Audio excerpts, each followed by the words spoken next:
Okay, I think I'm live now. Let's make sure that everyone can hear me. So if you can hear me and I am broadcasting, just let me know in the chat that you can hear me. I'm just keeping my eye on the futures. Globex just opened now. We'll see how that happens for the night. I'll begin to answer questions as long as I can hear that people can hear me. People can hear me. Great. So let me just tell you what this session is for. It is for any question you may have related to the CFA journey, specifically about level one, but more generally, I'll answer any questions that you have. If I have the answers, that is, I'll answer any questions you have about the CFA journey, and I will scroll through the chat and try to answer them in order. So, first question here is I'm preparing for level one and working at a firm for more than 2 years. I mainly use technical analysis for trading. My question is how to use CFA studies in day-to-day trading. Well, if you're mostly following technical signals, uh, the vast majority of the CFA content is fundamentally based. Even the tools are fundamentally based: quantitative analysis, economics, portfolio management. So I don't know that there's a lot in the CFA curriculum that can help you with technicals if you're mostly trading technicals. And the idea behind trading technically is you don't care what market you have. You simply let the signals tell you what to do. So because you don't care what market you have, there's almost no reliance on fundamental analysis. So I don't really know how you can bring that in. Technical analysis is working well for me, but I can't find a way to use what I'm studying. Um, yeah, I don't know that there is a way, if you're a pure technical firm, that there is a way to bring it in. Let's see. I'm busy with my articles to become a chartered accountant, and Yukon is awesome. Okay. Registered for level one, working full time as an accountant, struggling between covering learning materials and practice QBank. What's your advice? Well, I don't know that you can learn well from a question bank if it's your first introduction to a topic, because you're not going to really understand the question. And even after you read the answer, you almost have to accept the answer as given, saying, okay, well, if you say that that's what it is, that's what it is. I'll remember that. I would say that you really focus on the just on the learning material, and give yourself enough time, and don't be overwhelmed by the size of it. I think there's sometimes this feeling you get that there's so much to get through, and you're only on reading 3 or reading 4 in your second section, and you start to get that feeling of being overwhelmed. So you start speeding through the content, trying to get as much done as you can because you think there's such a long journey ahead of you. That's just a recipe for disaster, because you're not going to retain anything. Go at the pace that you want to go at, knowing that you can defer at least once. You can pay to defer your exam at least once, and don't exceed your brain speed limit. Every brain has a speed limit, and if you exceed that speed limit, you're just wasting time. You're not going to learn anything. It's better to go slow in multiple sessions per day than it is to try to get 8 hours done on a Saturday and try to get through 4 readings. You're not getting anywhere doing that. So I would say focus on the learning materials, focus on understanding and learning what's in the reading. Downplay the EOCQ and the question banks at this point. There is a time for them.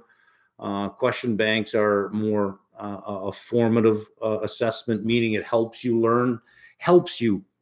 It is not a replacement for learning. It helps you learn that when you hit a good question bank, the question should develop the knowledge you already have, but not form your knowledge on your first pass. Let's see.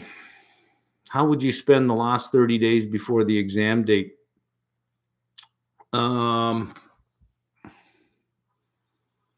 Well, I would, if you're 30 days from the exam date, I imagine you're done the first pass of the content, and you're in review mode. So you be in review mode, and the last 30 days are important because it's where you consolidate all your knowledge. So you'll know a little bit about all these topics. But when you start going through your notes and you start reviewing and you look up and you try to logic it out in your head, or you're teaching that invisible person that's across from you, that's when you start making all the connections, saying, hey, wait, this is connected to this and this is connected with that, and I'm seeing how bond math works out with quant now. This is why we did this in quant, and hey, derivatives really just works really well with time value, and you start consolidating your knowledge. That's an important step, to consolidate your knowledge before the exam. For practice, focus on those boxed examples within each reading.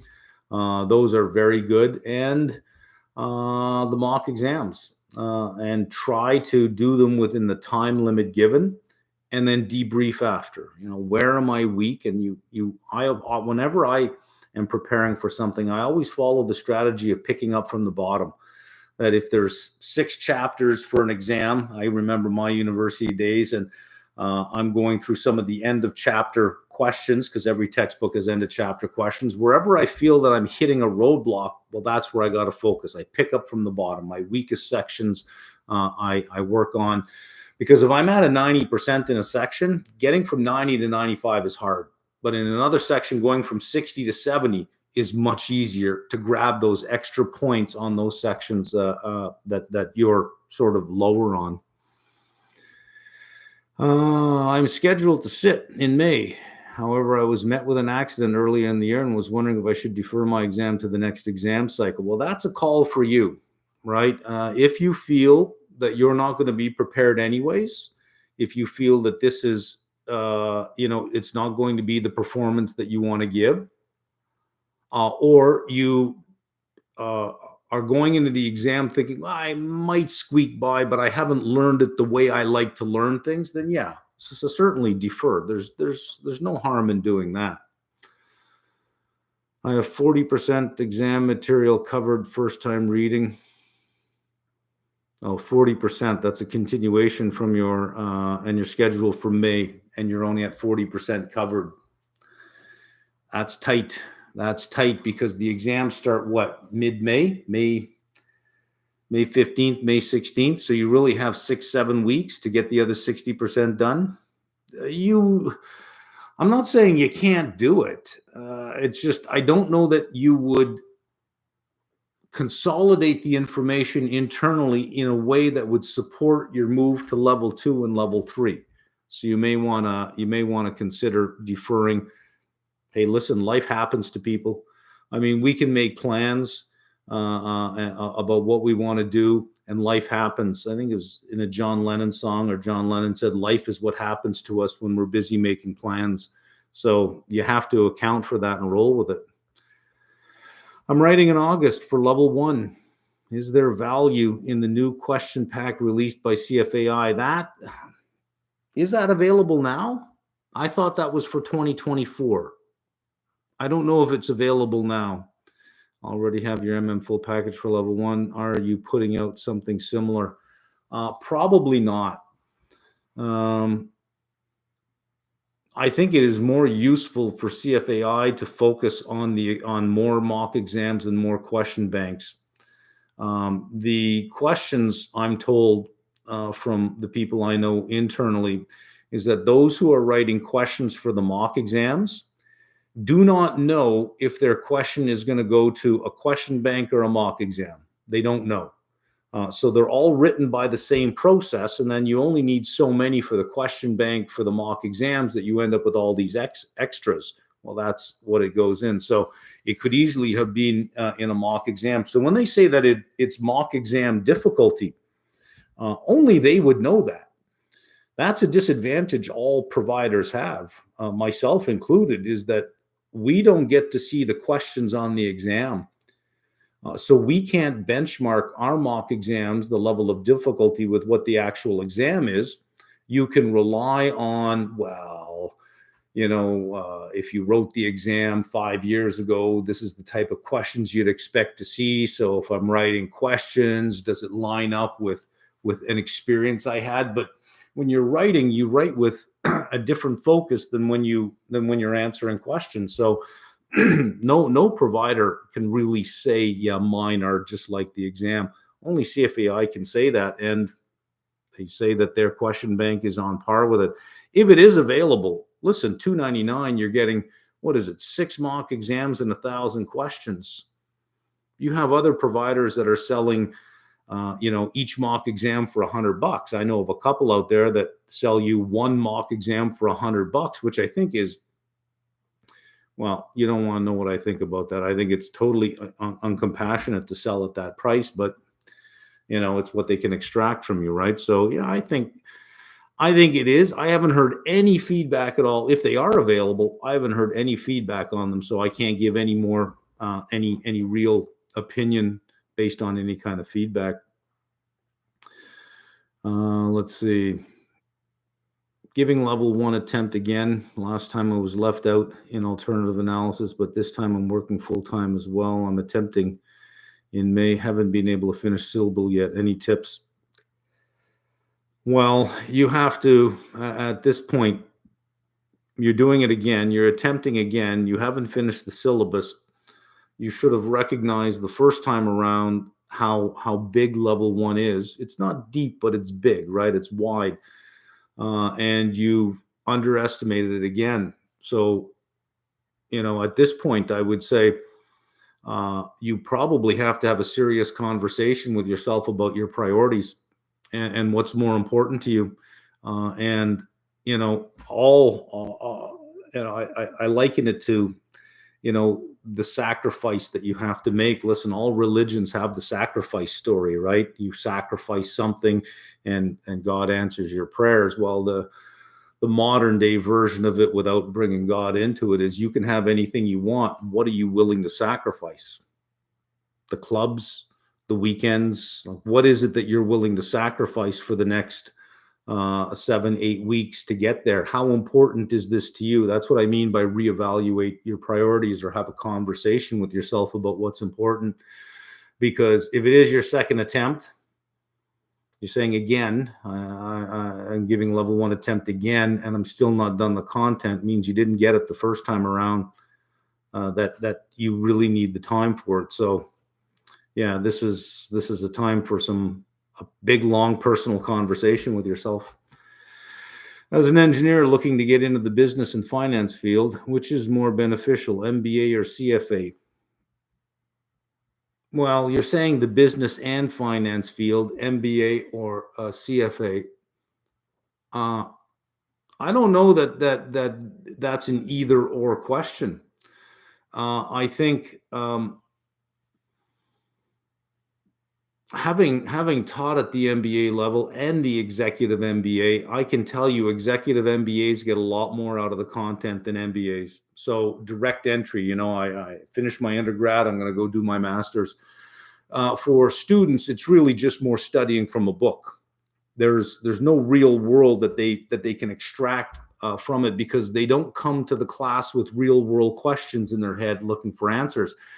The executive MBAs come to the class with deep work experience, 5-6 years of work experience already behind them, and they are tough. They extract every bit of value out of that course. They ask, how does this apply to this? Here's the situation I'm facing. How would this apply? They're looking for answers out of the content. So you got to be on your game if you're at the front of the class, or you're going to get roasted. And I've seen somebody get roasted in one of these classes with executives in the class. They were teaching a course on something about information systems, but they had no real world experience, and they got roasted, murdered. So if you're going to be thinking about MBA, do a tour of duty in the real world and come back and do an executive MBA. You'll get a lot more out of it. So if I had to order them, CFA first, followed by MBA.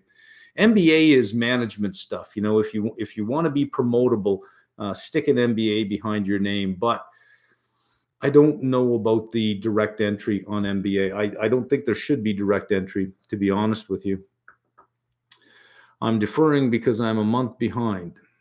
Would it be too much time if I deferred for the August 23 or November 23 exam? Well, I don't know that there's such a thing as too much time. There's too little time. I wouldn't say there's too much time.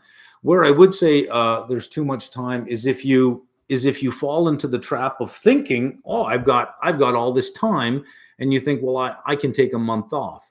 That's where the problem of too much time comes in, is if you start to believe that you have too much time. Then yeah, it becomes a negative because you're willing to let it go.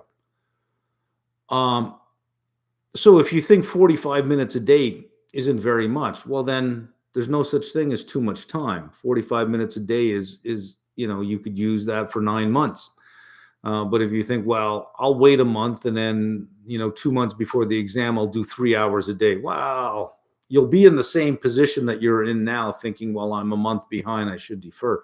Deferring only works if you're actually going to use the time you gain, and you don't see the time you gain as time you can take off. If you see it that way, well, you're just going to revisit the same position you're in now. How many weeks out should I do mock exams? I say 28 days before the exam, 4 weeks out. So you should be getting into mock exam mode in about 2 or 3 weeks. Assuming I do 4 mocks, and what are your tips for the last few days pre-exam? Yeah, about 4 weeks out, 3-4 weeks out. So in about another 2 or 3 weeks. Last couple days before the exam, I would say you'd probably want to spend a lot of time on those topics that really never make it past short-term memory.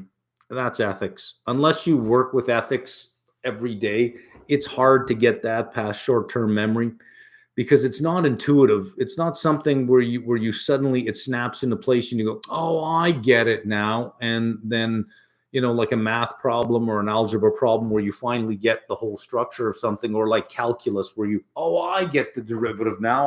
I get it.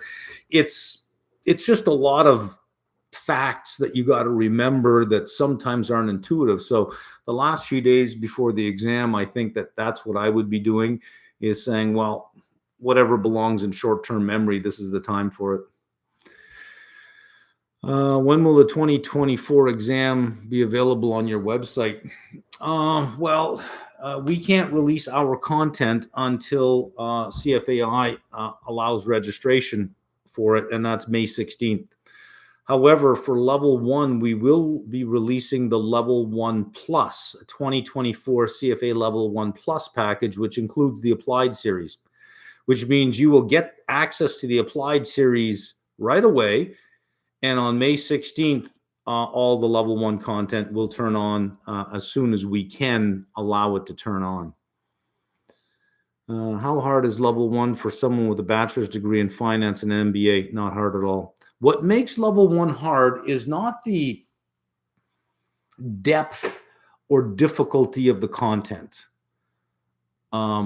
Because compared to an undergrad course, it's not deep at all. And each section is, probably half a semester of a normal course on just the surface, just scratching the surface of the topic. It really, truly doesn't get that deep in level 1. It's a lot of declarative knowledge. Know this, know that. What makes level 1 challenging for a lot of candidates is it's self-study. That's the hardest part, is it's self-study. So you have to have a level of discipline. You have to have a schedule, and you have to have the willingness to stick to it. That's where the vast majority of level 1 candidates fall off the rails, is they don't know how to manage their time effectively. And they think, because the date is so far away on the calendar, I've got time. Heck, I've studied the night before a midterm. I can do this, without realizing that, well, this isn't just one, it's the midterm might be on 3 chapters of a textbook. Yeah, you could probably pull that off the night before, but this is 58 readings at least, well, before it was the modular approach, there's 58 readings. You're not pulling that off the night before. You're not pulling that off the month before. That's what derails a lot of level 1 candidates, is the self-study part. You have every year 150, 160,000 students around the world write level 1, but only 40-some thousand people sit for level 2. Where'd everyone go? The number of people who enter at level 1 and leave at level 1 is super high, because it just seems like this huge sacrifice that you have to make. And it's a sacrifice of time, but it's not so huge. It's not difficult content. It's just big. It's just a lot to know. Let's see. What are your thoughts on using ChatGPT as a tool for studying CFA? Well, I've asked it a number of questions, and what you have to do to assess the value of it is you have to ask it questions you already know the answer to, and then you have to assess whether or not those answers match what you already know. If it can't answer the questions correctly, most people, when they get there, they ask it questions they don't know the answer to, and they go, oh, look at the answer. Ask it questions you know the answer to, and ask it 10 questions in a row, and if it's right, well, then you could use it. But what is the benefit of using it when it returns to you something written in text? Well, guess what's already written in text? The content. And you don't even have to ask the content questions. It tells you exactly what you should know. So using ChatGPT to generate text to replace text that you are already given, to me, seems rather redundant.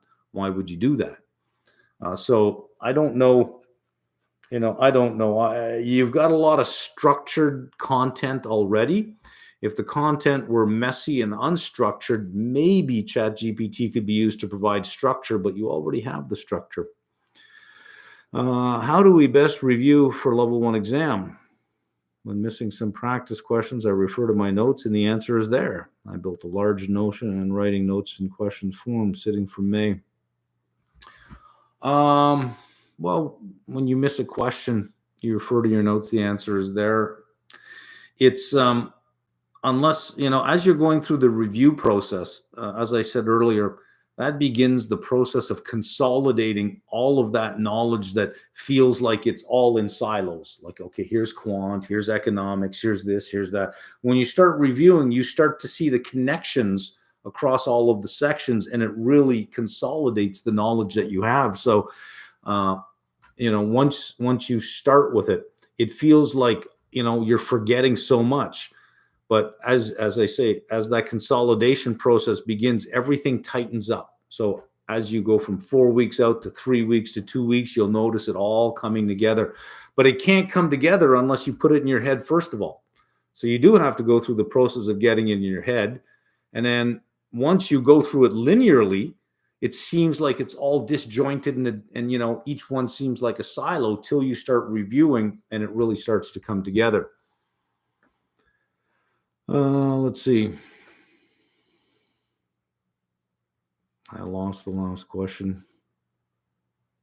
Let me just scroll back up here.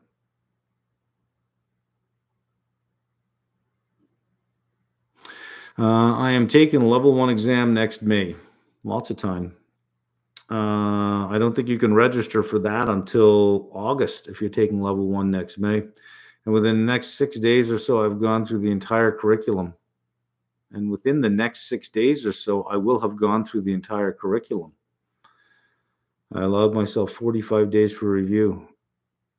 Oh, when you say next May, the very next May coming up, this May. When you said next May, I'm thinking next year. You're talking this May. 45 days. Okay. I've gone through the entire curriculum. I allowed myself 45 days for review. Well, listen, you've probably reviewed for final exams before. I can't imagine you haven't been through at least 2 years of university. You've had some courses, maybe semester courses, or maybe full year courses. You've reviewed for final exams. That's what you do. It's part of looking at your notes, trying to remember everything, looking up. If it's numerical stuff, you can't memorize math. You actually have to engage with it.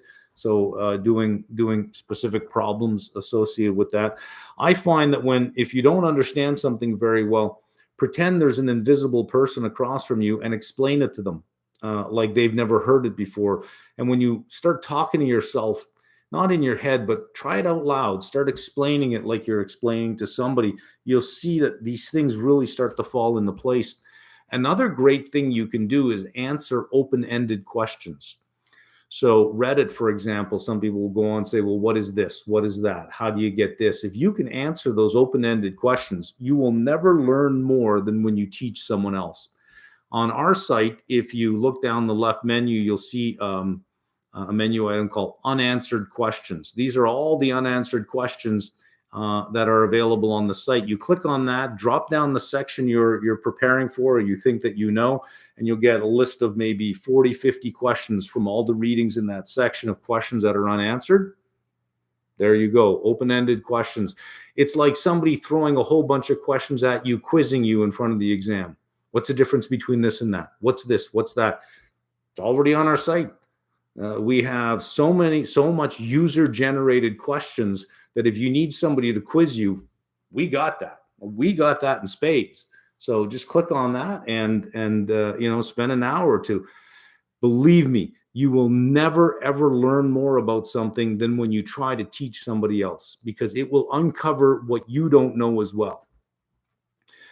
Can you discuss the mental strength and discipline to get through the curriculum and recommendations on being consistent? Well, I don't know about the mental strength and discipline. University's harder.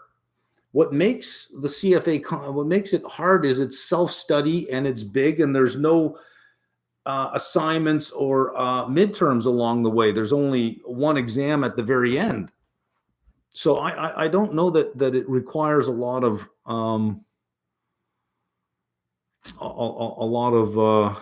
mental strength. It requires discipline. You have to have a schedule. It certainly requires discipline, but I don't know that I would say mental strength. I'm trying to think about my undergrad because it's been so long. Now, there were courses I loved, and there were courses, and there were some I just did not like at all, but I always wanted A's. I always leaned into it. I'm trying to think about the courses that I didn't like and how I approached them. And I think I just sucked it up. I think I just said, well, listen, I just got to get through it. And that's it. However, if you're feeling that way, that this is something you got to get through, that you got to suck it up and get it done, maybe this isn't the industry for you, because it's probably one of the most cognitive taxing industries to be in, trying to read the macro environment on a constant basis to figure out what's going on. So if you don't feel the pull, if you're not pulled into it, if it's not something that drives you forward, where you say, listen, I get to figure it all out now. I get to see how this whole industry works. If it's not pulling you in, if it's just something you got to get through, maybe it's not for you. Now, it's okay to feel that way about, a section or two. I know at level 3, when it comes to private wealth management, I find that absolutely boring, because it's just nothing I'd ever be interested in, is private wealth management. But some people are. But, I get through it. That's that's about it. You just get through it, and you try to find the excitement in it as best you can. Let's see, where are we? Though my career is more engineering and business development, I view it as great progress for me to get CFA level 1, given its great knowledge and wealth for my case. I don't view level 2 and 3 the same. Well, level 1 is declarative knowledge, right? It's a lot of know what. Level 2 is a valuation level. So it's in terms of valuing assets, it's a lot of knowing how, not so much knowing what anymore, but knowing how. And level 3 brings a a lot of it together in terms of portfolio construction and portfolio management. It's the knowing how and the knowing when at level 3. Knowing what, knowing how, knowing when brings it all together. But level 2, you got to get through level 2 to get through level 3. Level 2 is a heavy valuation level. All 4 of the asset classes are about valuation. So if you're not going to be in the analyst field or in asset management, then maybe level 1 is good enough and you don't need level 2 and 3. Level 3, if you think that you're going to be an asset manager and you want the designation, you got to get through level 2 anyways. It's just something you got to get through. Is it too late to register and join the applied series? No, it's not. Is there a preferred start date that you want? No. Couple thousand subscribers now and growing every day. Some things start at certain times, so the portfolio construction will start in August, but there's a lot of content already on the site. It is 4 to 5 years before I'll be done building out all the content. So once you subscribe to the applied series, it doesn't expire. At some point, there'll be some recurring revenue where it's like, okay, you've gotten a lot out of this, and there'll be annual upgrades if you want certain other content that keeps going. But at this point in time, it's going to be at least 4 or 5 years before I'm truly done with a nice full professional level. So you have access to it while it's being built out. The nice thing about having subscribers while you're building something out is that you don't have this idea, this grand plan in your head and work on it for 3 years, release it and find that 60% is useless. So it allows me to listen to the feedback and the questions and the suggestions candidates have. And then I think, oh, I never thought of doing that. Let's do this. Let's do that. So it evolves with how the user is using it. And I find it's much better to develop a product when you have users using it during the development phase.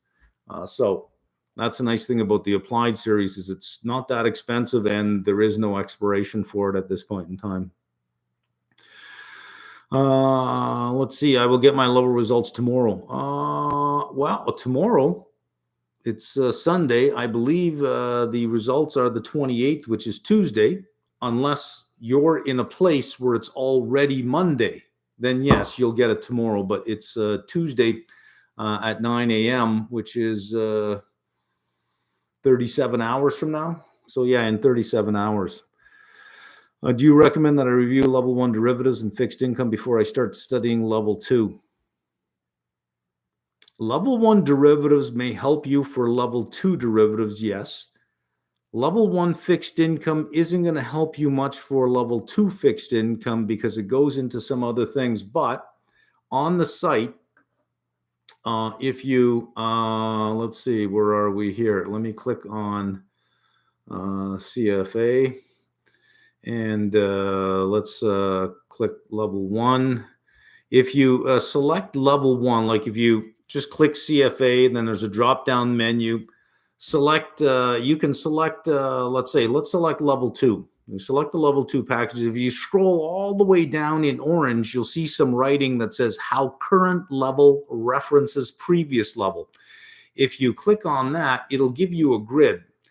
So level 2 references the level 1 reading. So level 2 derivatives, you really should know the time value of money and the basics of derivative pricing and valuation from level 1. And fixed income, there's only 2 readings: understanding fixed income risk and return and fundamentals of credit analysis from level 1. So there is a grid there that tells you how level 2 references level 1.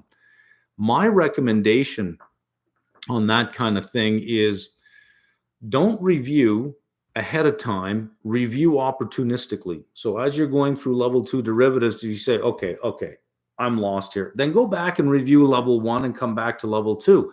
But as you're going through level 2, all of that may just fall in place in your head. And you may say, I don't need to review. It's all here. So just review opportunistically.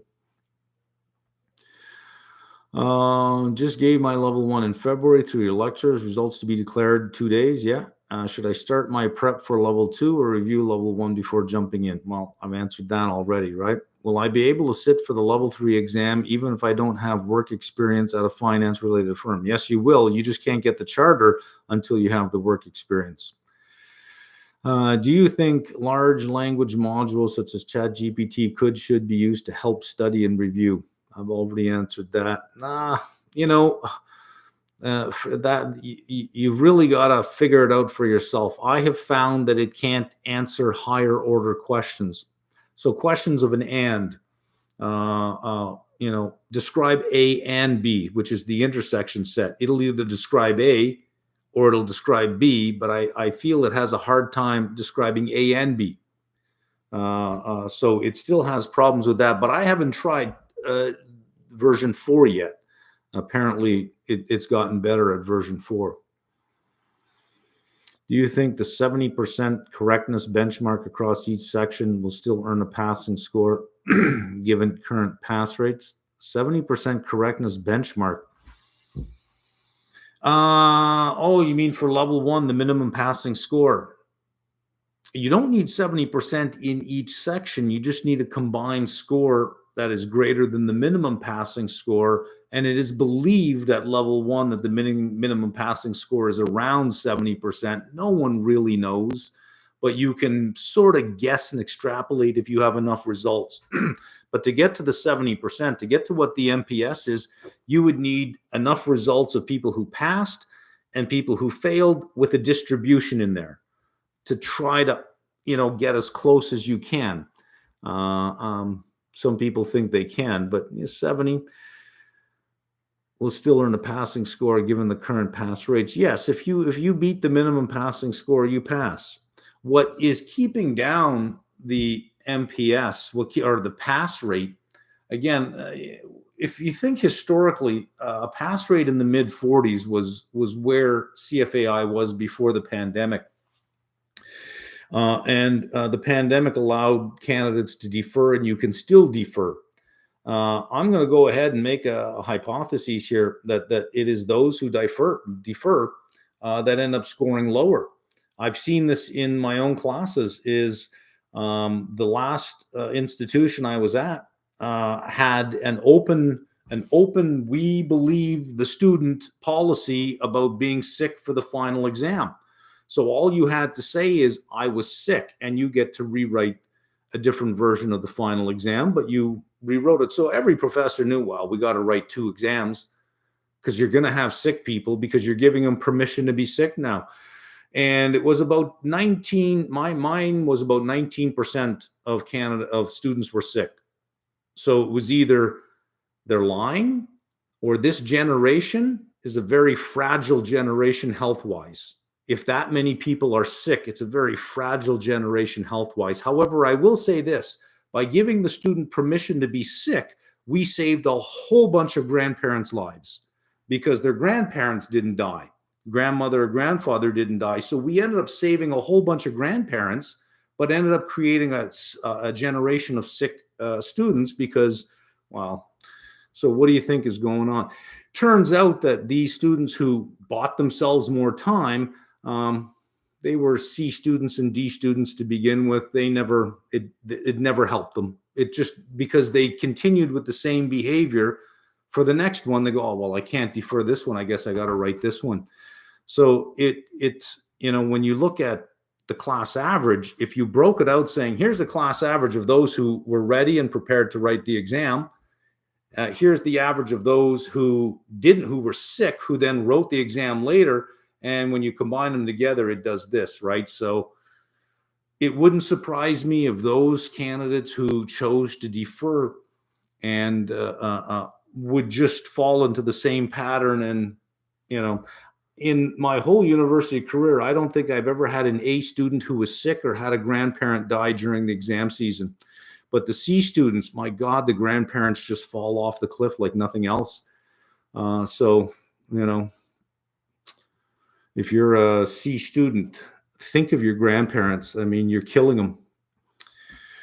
What is your opinion on the retail advisors getting their CFA versus CIM.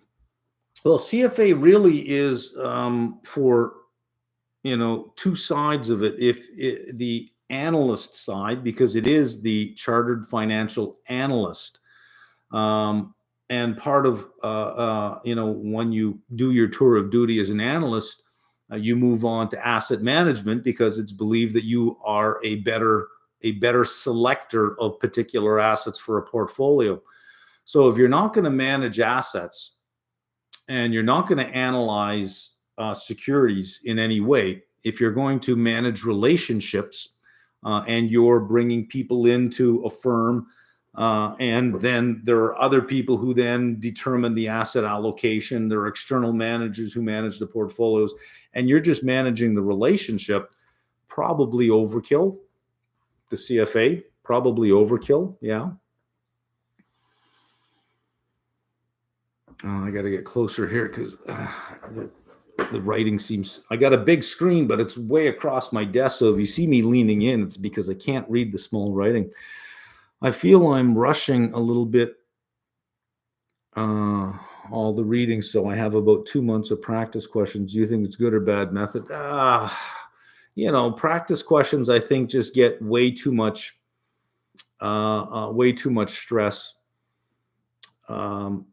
Rushing isn't going to do you any favors. Slow down. Don't worry about all those practice questions. Yeah, doing questions are important so that you have some benchmark against which you say, okay, well, I see that I can answer these questions. Slow down, spend more time with the readings, and don't worry about cycling through 5,000 questions. You don't need 5,000 questions. If I explain something to you very, very well, you don't need 5,000 questions. If you know your multiplication table, I don't care how many questions I give you, you already know it. You wouldn't even need questions if you know something, right? When you don't know something, all the questions in the world aren't going to help you. I could give you some really easy questions from year one biology textbook, but if you know nothing about biology, all those questions are going to be brutally difficult for you. Well, doing more of them isn't going to help you. You already recognize that that you don't know the answers to these questions. Trying to learn from the answer isn't going to help. You need to spend more time with the reading. But if you went through the first chapter of a biology textbook and then went to the questions, you would say, okay, well, I know this stuff. This is easy now. All questions are easy if you already know the content. But to start with the questions and work your way backwards, I think that really only works when the learning is in the problem, is where you have to learn from the problem. Like science class was great when you did experiments, but you didn't know what it was you were learning. But the outcome gave you an answer, and then you had the lecture where you go, oh, I did see that. Yeah, you're right. So this isn't that thing. Slow down. Memorizing the extensive formulas. Pooled variance, unpooled variance, MACDR, no. Pooled variance, unpooled variance, ignore that. If the learning objective does not say calculate, you won't be asked to calculate. So there's describe. So for instance, skew and kurtosis. You're given the formulas, but you'll never be expected to calculate skew or kurtosis. There is no calculate keyword. It's not a fair test. So just pay attention to those things that you're expected to calculate. Same with Macaulay duration. To calculate MACDR, you're going to need a spreadsheet. The number of calculations involved to get to Macaulay duration, you got to list your cash flows. You've got to present value all the cash flows, find the IRR, weight the cash flows. Without a spreadsheet, it's going to be brutally difficult and time consuming. So no. Now, if I give you modified duration, I give you the cash flow yield, you should be able to get back to Macaulay duration, because modified duration is Macaulay duration divided by 1 plus R. So if you know R and you know modified duration, it's modified duration multiplied by 1 plus R gets you back to Macaulay duration. To me, that seems like fair game. But to calculate Macaulay duration just from a series of cash flows, no, you won't be asked that. Do you have one fee to pass from your website? Yep. if you register for level 1 2023 and you do not pass or do not sit, we carry you to your next exam. One fee to pass per level. It's not one fee for all three. We used to have a one fee to completion, but 93% of the candidates who had one fee to completion never used the repeat. So we thought, well, why not just have one fee to pass then and make it cheaper? So yeah, we do have one fee to pass. Are you still able to get the upcoming February 24 plus AS package? Pay for the, yeah, you just have to add the AS part. You can add the AS part anytime. It has a separate price that you could just add anytime. The new update on the CFA program, how does it affect the current candidates? Well, it doesn't. The new updates take effect for level 1 2024 and for level 2 2024. So if you're level 1 2023 now, when you go to level 2, there's one of the applied applications modules that you will have to do. It's not testable. You simply have to do it. You have to complete it before you get your exam results. That's the only effect it will have at level 2. I can't speak for 2025 because I just don't have that information. Is taking the CFA exam a good strategy to change career in the finance world? Yeah. Before taking any other formal education, or is it better to do an MF or MBA? Well, it really depends on what you're willing to give up. A master's of finance or an MBA is going to cost you way more than the CFA charter would cost you, or at least getting through the 3 exams would cost you, and a lot more time. And if you're thinking about, going to school full time, you're giving up what? What's your opportunity cost of working, right? You're giving that up at the same time. So you're actually giving up quite a lot and maybe taking on quite a lot of debt or buying or paying a lot of money for an asset. Education is an asset. It's not an expense because you have this appreciating career trajectory for the rest of your life. It is an appreciating asset. Yet I see so many students treat it like garbage as they go through, barely getting by, barely taking anything from it. They treat their car, which is a depreciating asset, better than they treat their education, which is meant to be an appreciating asset. Bad trade. I think the CFA is probably a good way to go because there is no distinction between CFAs, but MBA, tier 1, tier 2, tier 3 school, which school? If it's a tier 3 MBA, why? You'd get a lot more out of the CFA, right?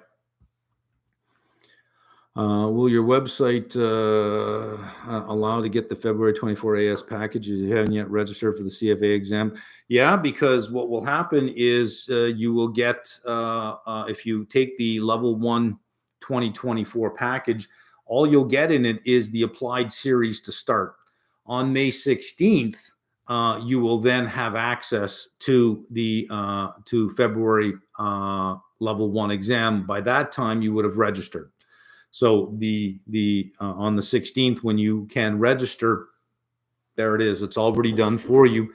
It just allows you to get a head start on the applied series, if you want to spend some time there.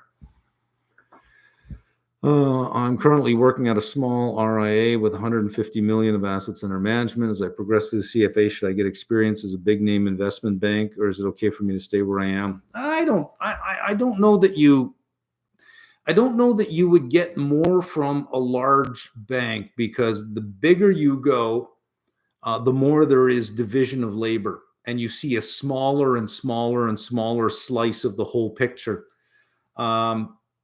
So you can see a small slice of a big pie, or you could see the whole butter tart as opposed to a small slice of a big pie. You're basically at if you call a big bank a big, a pie, you're at a butter tart, but you get to see the whole butter tart. So I think that would be a little bit better, is you get to see the whole picture, not some little sliver of the whole thing. And because you get to see the whole picture, you probably are deeper in the trenches to be witness to or party to decisions you may not get to be witness to or party to at a larger firm, right? Is 2 months enough for level 1 if I study full time? Only you can answer that. I get that question a lot. Is 2 months enough time? It really depends on you. For some people, I would say no. For other people who have sufficient background in it, I'd say, well, yeah, sure. But it really, I can't answer that. There is no answer that is general for everyone. The middle of the distribution answer, meaning, there's some people who are better, some people who need longer. The middle of the distribution answer is 2 months. No, come on, a little bit more than that. But if you're extremely right tail, if you've always been in the right tail of the distribution academically, maybe, right? Maybe. But I certainly it wouldn't be my advice to only give yourself 2 months. But is 2 months doable for some people?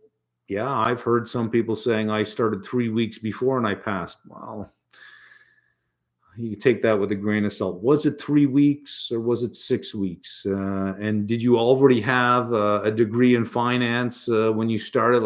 So you don't have the chance to probe, but some people claim it, right?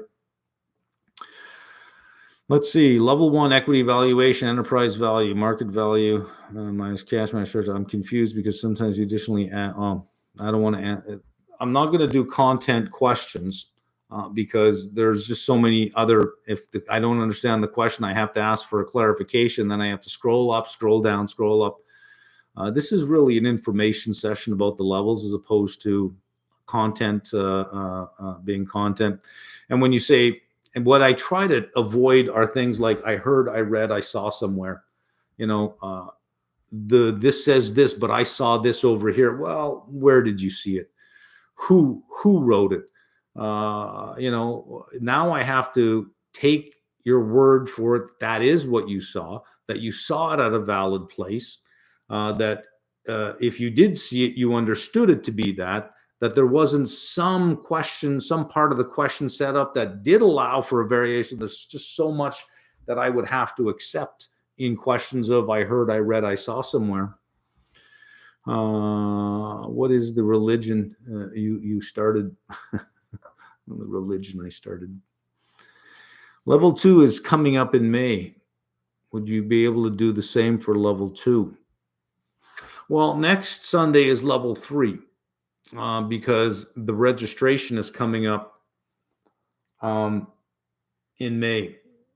We have level 1 results coming out and the 2024 registration for May and an exam coming up for level 1. So it makes sense to do this for level 1 and for level 3. For level 2, I don't know that it would make much sense until the registration gets closer for level 2 for 2024. Only because I don't have enough information about level 2 2024 right now. And to do a session before the level 2 exam would turn into just one big review session for level 2.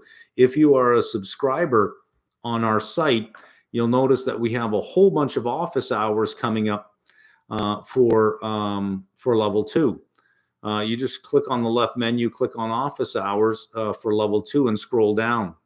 Quant has 2 sessions. These are, you show up and you ask any question you want, and it's a 2 to 3 hour tutorial. At least I stay on for 2 to 3 hours. I'm doing at level 2 this year, I'm doing all of the derivatives workshops. So there is a derivatives office hours, and then at the very bottom, there's derivatives workshops. These are going to be longer, more in depth. And I'll go through level 2 derivatives. So to prepare for the level 2 exam for May, for any content questions on our site, we got that covered. To do a live stream for it would be difficult because I draw. I have a Cintiq. You can't see it. It's down here. But I draw out, different things so that you can actually see visually what I'm doing. Trying to answer content questions by doing this kind of thing with my arms doesn't work very well. Let's see. I don't care about CFA designation. It's just great curriculum to cover everything. I need to learn more at the end. CFA is a long process. Okay. Yeah, it's a good statement. Passed level 1 April 22. In April 22. Took some time off, but thinking of taking level 2. Which sitting should I aim for, in your opinion? It doesn't matter. I don't think it matters. Since passing level 1, I've secured not a single job interview. Tips? Well, listen, you got to get into the room. So if you're not getting into the room, there's something wrong with your resume. And so I would say that you'd want to, sort of look at your resume and figure out what's wrong. Where are you applying for jobs? Is it just online? If it's online, it's an algorithm that's reading your resume, not a human, and an algorithm's probably sorting it. At least most of the online sites have that kind of thing in place. The best way to get in the room is with a referral. What's your social network look like? What have you done to build your social network? Can you hold a conversation about the Federal Reserve? Can you hold a conversation about the state of the economy? Can you hold a conversation about anything going on in the market right now? Or in an interview, if somebody asked, would you say, well, I don't know that. I don't know this. Listen, every company knows exactly what they can do for you. What they don't know is what you can do for them. That's what the interview is about. What do you have to offer them? They know what they have to offer you. And if they get the impression in that room that you are motivated by the economic reality of a paycheck and that you'll take any job that gives you a paycheck, I don't know that they'd be that interested. They want to see that you have something to offer them. You have to sell yourself. So your resume has to say something about that. But it's it's not a matter of I did level 1, I can't get a job. What the hell is wrong with, it sucks. This stuff is not worth anything. Well, at that point, I would say, let's have a look at your resume. If there's no experience on your resume, you got to find a way to put something on there. So I don't know that I can give much advice other than if you're not getting in the room for an interview, it's your resume. If you're getting in the room for an interview but not getting anything, it's something in that interview that you're failing on. And if it's that you can't carry on a conversation with what's going on in the market, the question then becomes, well, what do you want to be in this industry for? All right. Pass on that. Let's keep going here. I meant EMBA there. Okay. Currently signed up for level 1 in November and looking at starting a master's degree in the fall. Oof. Trying to get 2 things done in the semester is going to be brutal. Make sure that before you start if you're in the US, you'll start the last week of August. If you're in Canada, you start the second week of September. Make sure that most of your level 1 work is done before then. Do you recommend finance, Master of Science, or MBA? It's I would probably say MBA. If you're doing the CFA, I'd probably say MBA because the overlap is less. Why take 2 things that are almost the same thing, right? Or that have such a big overlap. The MBA makes you more management material. And of course, in an organization, you do want to move up, right? So the MBA is kind of a nice addition to make you more of a generalist manager, as opposed to just having a really uber focus on finance. Couldn't help but notice that you don't have the CFA after your name on LinkedIn. Why haven't you? I have a terminal degree. I have a PhD. PhDs don't have to have work experience to get the CFA. We only have to pass 3 exams. What's the point? A lot of finance professors do it. They just write the 3 exams because they don't need the work experience. But they're already teaching finance. They already know way more than what's on the pages of CFA already know way more than that in their particular discipline. If you've looked at some books for derivatives, for fixed income math, I mean, these things go deep, like deep dives that you don't hit in the CFA pages. And if you don't have any real world experience, level 3 is going to be hard to truly understand, other than in a textbook way. You're heading to a career, not an academic field. So I would think that you'd be more interested in a practitioner, as opposed to just a pure academic. So a PhD with a CFA is sort of redundant at that point.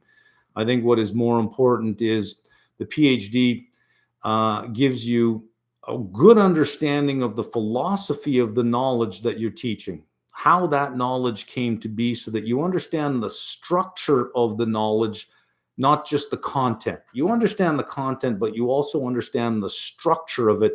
It makes you a better teacher when you understand the structure, because you see the simplicity of what you're teaching, not the complexity, but the simplicity. And if you can explain it in a simple way, because everything is really simple. It truly is. When you understand something, its architecture is simple. You should be able to teach it in that simple way. But I would say that the benchmark for teaching this is not that you pass 3 exams, but that you pass this in the real world, that you actually do this in the real world. And if you watch the market outlook that I put up every single week, you'll see that I actually do this in the real world. A terminal degree and a CFA is redundant. I don't know if you've ever seen some people who list all their degrees: PhD, MBA, BA, BCon, all these kind of things. Once you have the terminal degree, you don't have to list everything else. There is nothing further than the terminal degree. That means it's kind of like the umbrella that covers everything else. I find that it's collecting initials after your name after you have the terminal degree don't make a lot of sense. L1 August attempt. Some days I have zero motivation to read. Yeah, well, some days I have zero motivation to do things either. I have a habit of consolidating what I learn and keeping things interesting by having conversations in real world, but no one around me has anything to do with CFA. That can make it tough. I mean, I have that issue as well, is trying to find people that I can talk to that understand the market at my level, that have money at risk, that are in the market, that in whatever capacity they're in the market at. But being able to have those kind of conversations are hard. Those people are few and far between. So you have to find a way to connect with more people who are in that space. Reddit is a great place to be. It's a great place to connect. We have been thinking on our site about how do we introduce that ability to connect and engage with other people without having to go through us, in a sense, without being in the comment section. But how do we allow that to happen on the site, where you can form study groups, and out of 3 or 4 of you who are subscribers, you can then agree, okay, well, let's watch this video, and every 15 minutes we'll pause, and if we have questions, we'll ask each other questions, and we'll build on each other's knowledge and see what we can do. We're looking at trying to get that kind of thing going, but there's so many decisions that have to be made about how that works, that I don't know how quickly we can get that. But try Reddit, and just try to meet people on Reddit that are close to where you are. You want to surround yourself with people like that, because we as humans tend to drift in the direction of those that we associate with. So we want to try to associate with those that we sort of say, I want to get to that level, or I want to, I'm heading in this direction. Practice more than 1,000 questions for L1. My average score on practice questions, over 80. Good. I slow down on questions requiring multiple calculations. Don't worry about it. Not every question is answered in 90 seconds. On average, it takes 90 seconds to answer a question, but there are some questions you'll answer in 15 seconds, in 20 seconds, in 30 seconds. So if a question takes you 3 minutes to answer because of the multiple calculations, I really wouldn't worry about it. Master's in financial engineering student, and have failed level 1 2 times. Should I continue with the exam or not? Well, level 2 is valuation. Financial engineering is somewhat a little bit different than valuation. No, I don't think you should stop, really. I don't think that failing, or I hate the word failing, that not passing level 2 is a function of your ability. You're in a master's program of financial engineering. You clearly have the ability. That's not in question. It's something in the process of what you're doing that's letting you down. Not because you can't get your head around this stuff. You wouldn't be doing a master's in financial engineering if you didn't have the ability. You wouldn't have been accepted. You wouldn't have gotten in. So it is, and you've got past level 1. So the ability is there. It just, maybe you're trying to do too many things all at the same time. Get this out of the way. Get your master's out of the way for now. Just get it out of the way. You can always come back to level 2, but get it out of the way so that your schedule is cleared. And then when you are ready for this, put that one thing on the table. That's the one thing you're going to work on till it's done. Don't try to overwhelm yourself with too many things. You're a master's of engineering, financial engineering student, and you're trying to get level 2 done at the same time. You've got way too much on your plate. I have a question. How did get this teaching skill? How did I get this teaching skill? I don't know.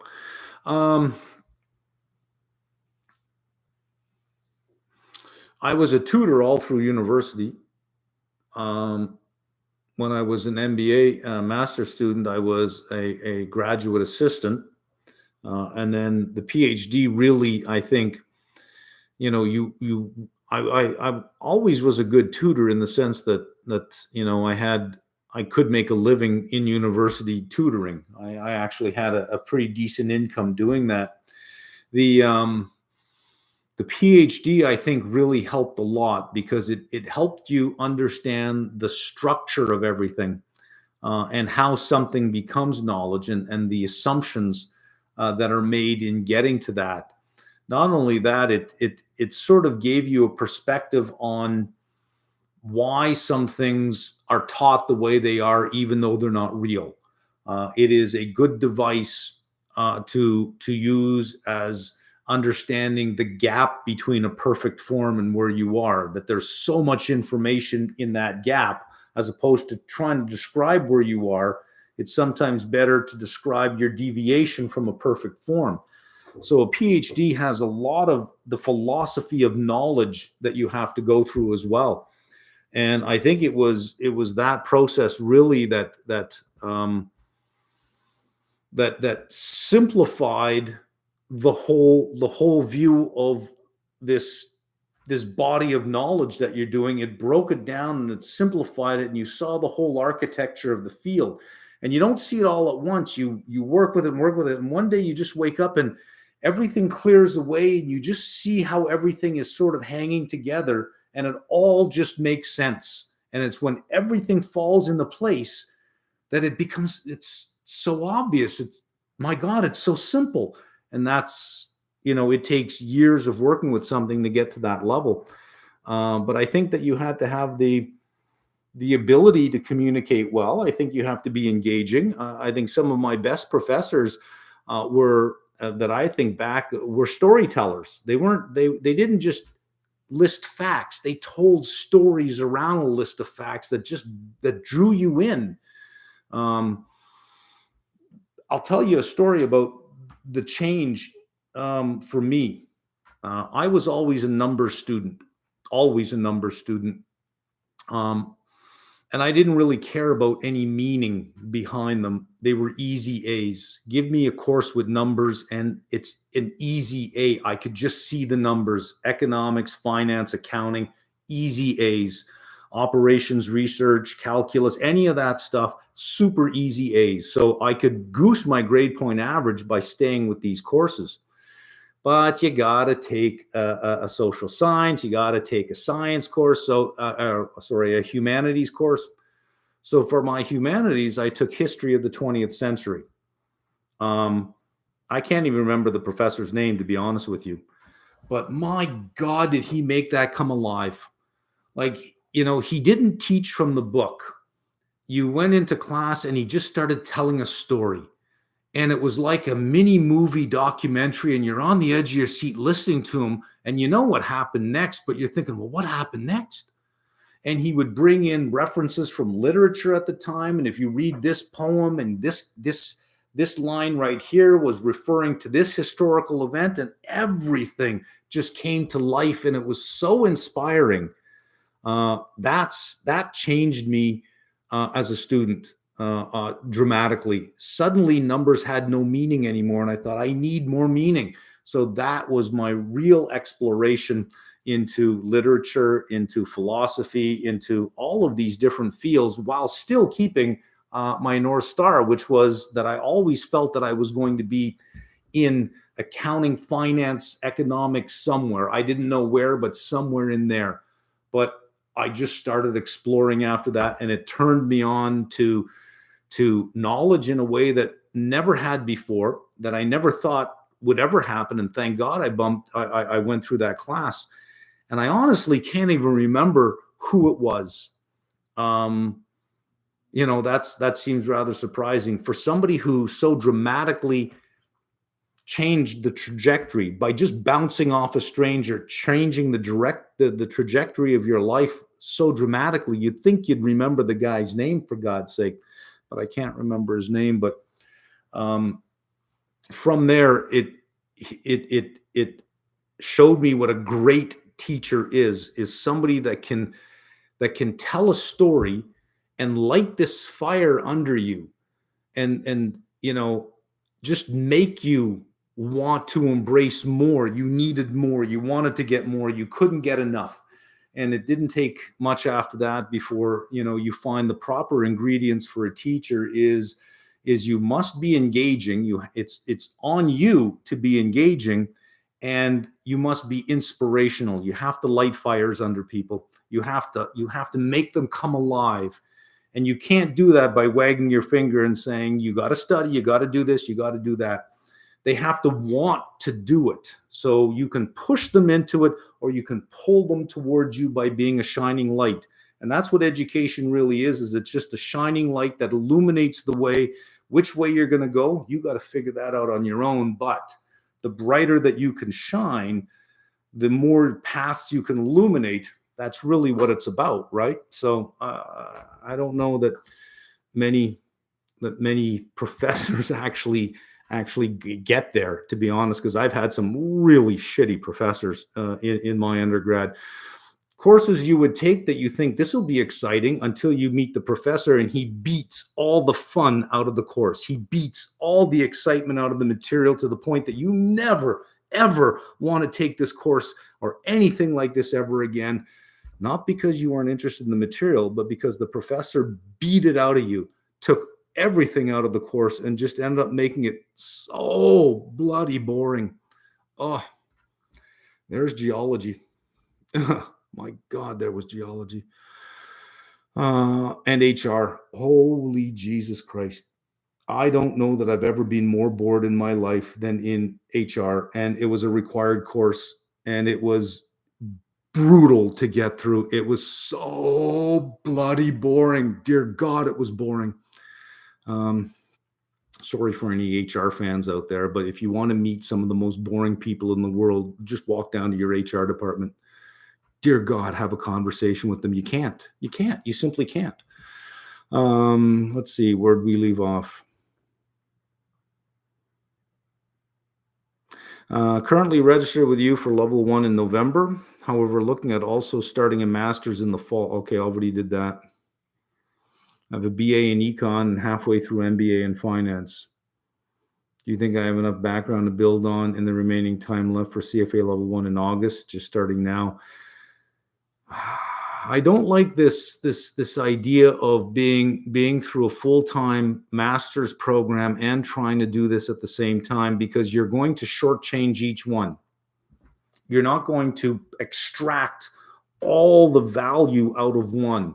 You're not going to get to explore all those corners you'd like to explore. At least that's the way I approach something. Is I don't want to race through something. If I'm reading a paper, a 40-page paper, I want to explore all the little corners.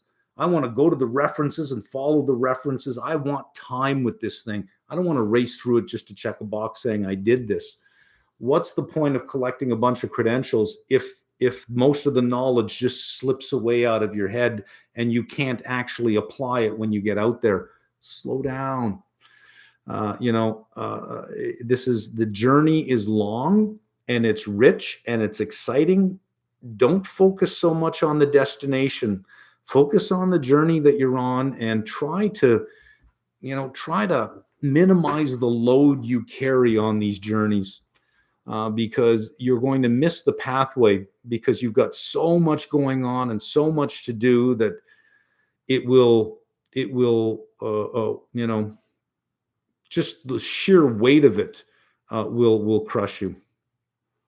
How big is the level jump from 1 to 2? Not really much. I mean, level 1 is declarative knowledge. Level 2 is process, right? It's a lot of valuation. So you're going to hit a lot of formulas along the way. But the math is if you can add, subtract, divide, and multiply, there's your math.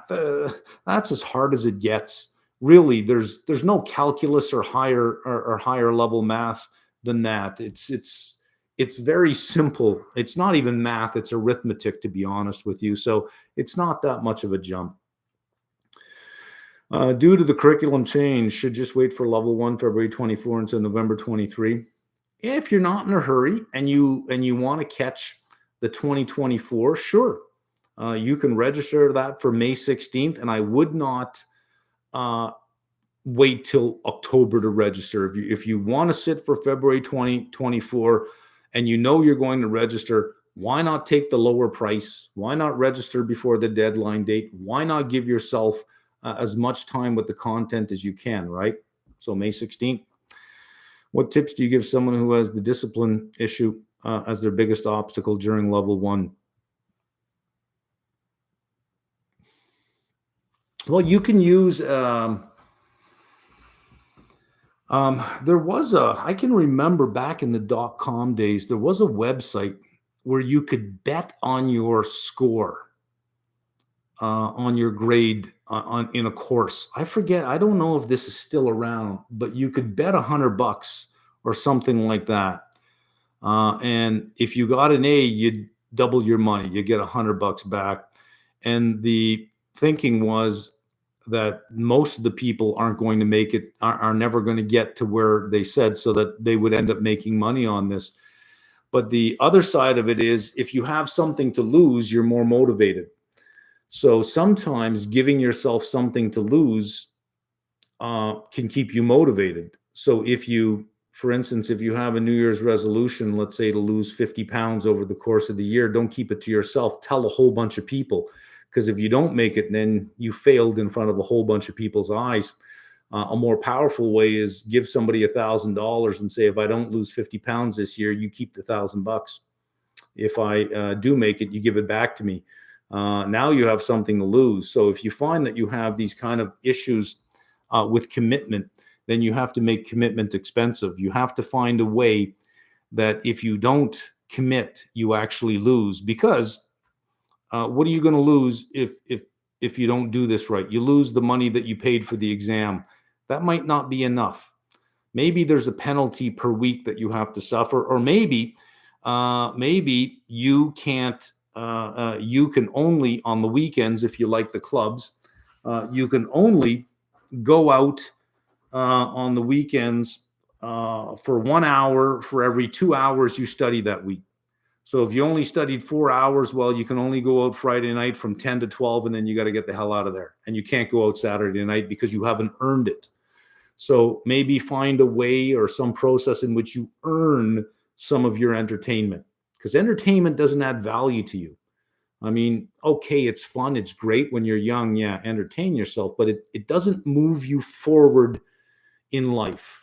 It's a great way to unwind, but it doesn't move you forward. So find a way to earn your entertainment, and this is a great way to do it, right? You can party for 10 hours straight. If you studied for 20 hours that week, you've earned it.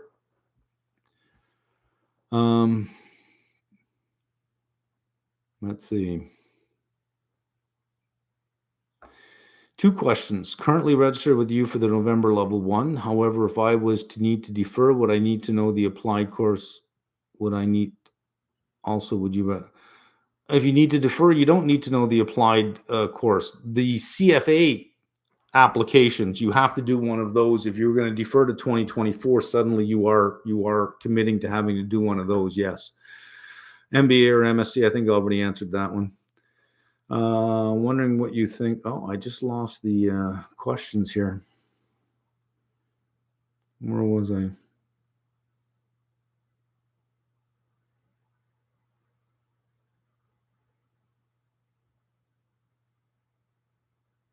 Okay, I lost the question, so I'm just going to jump in anywhere.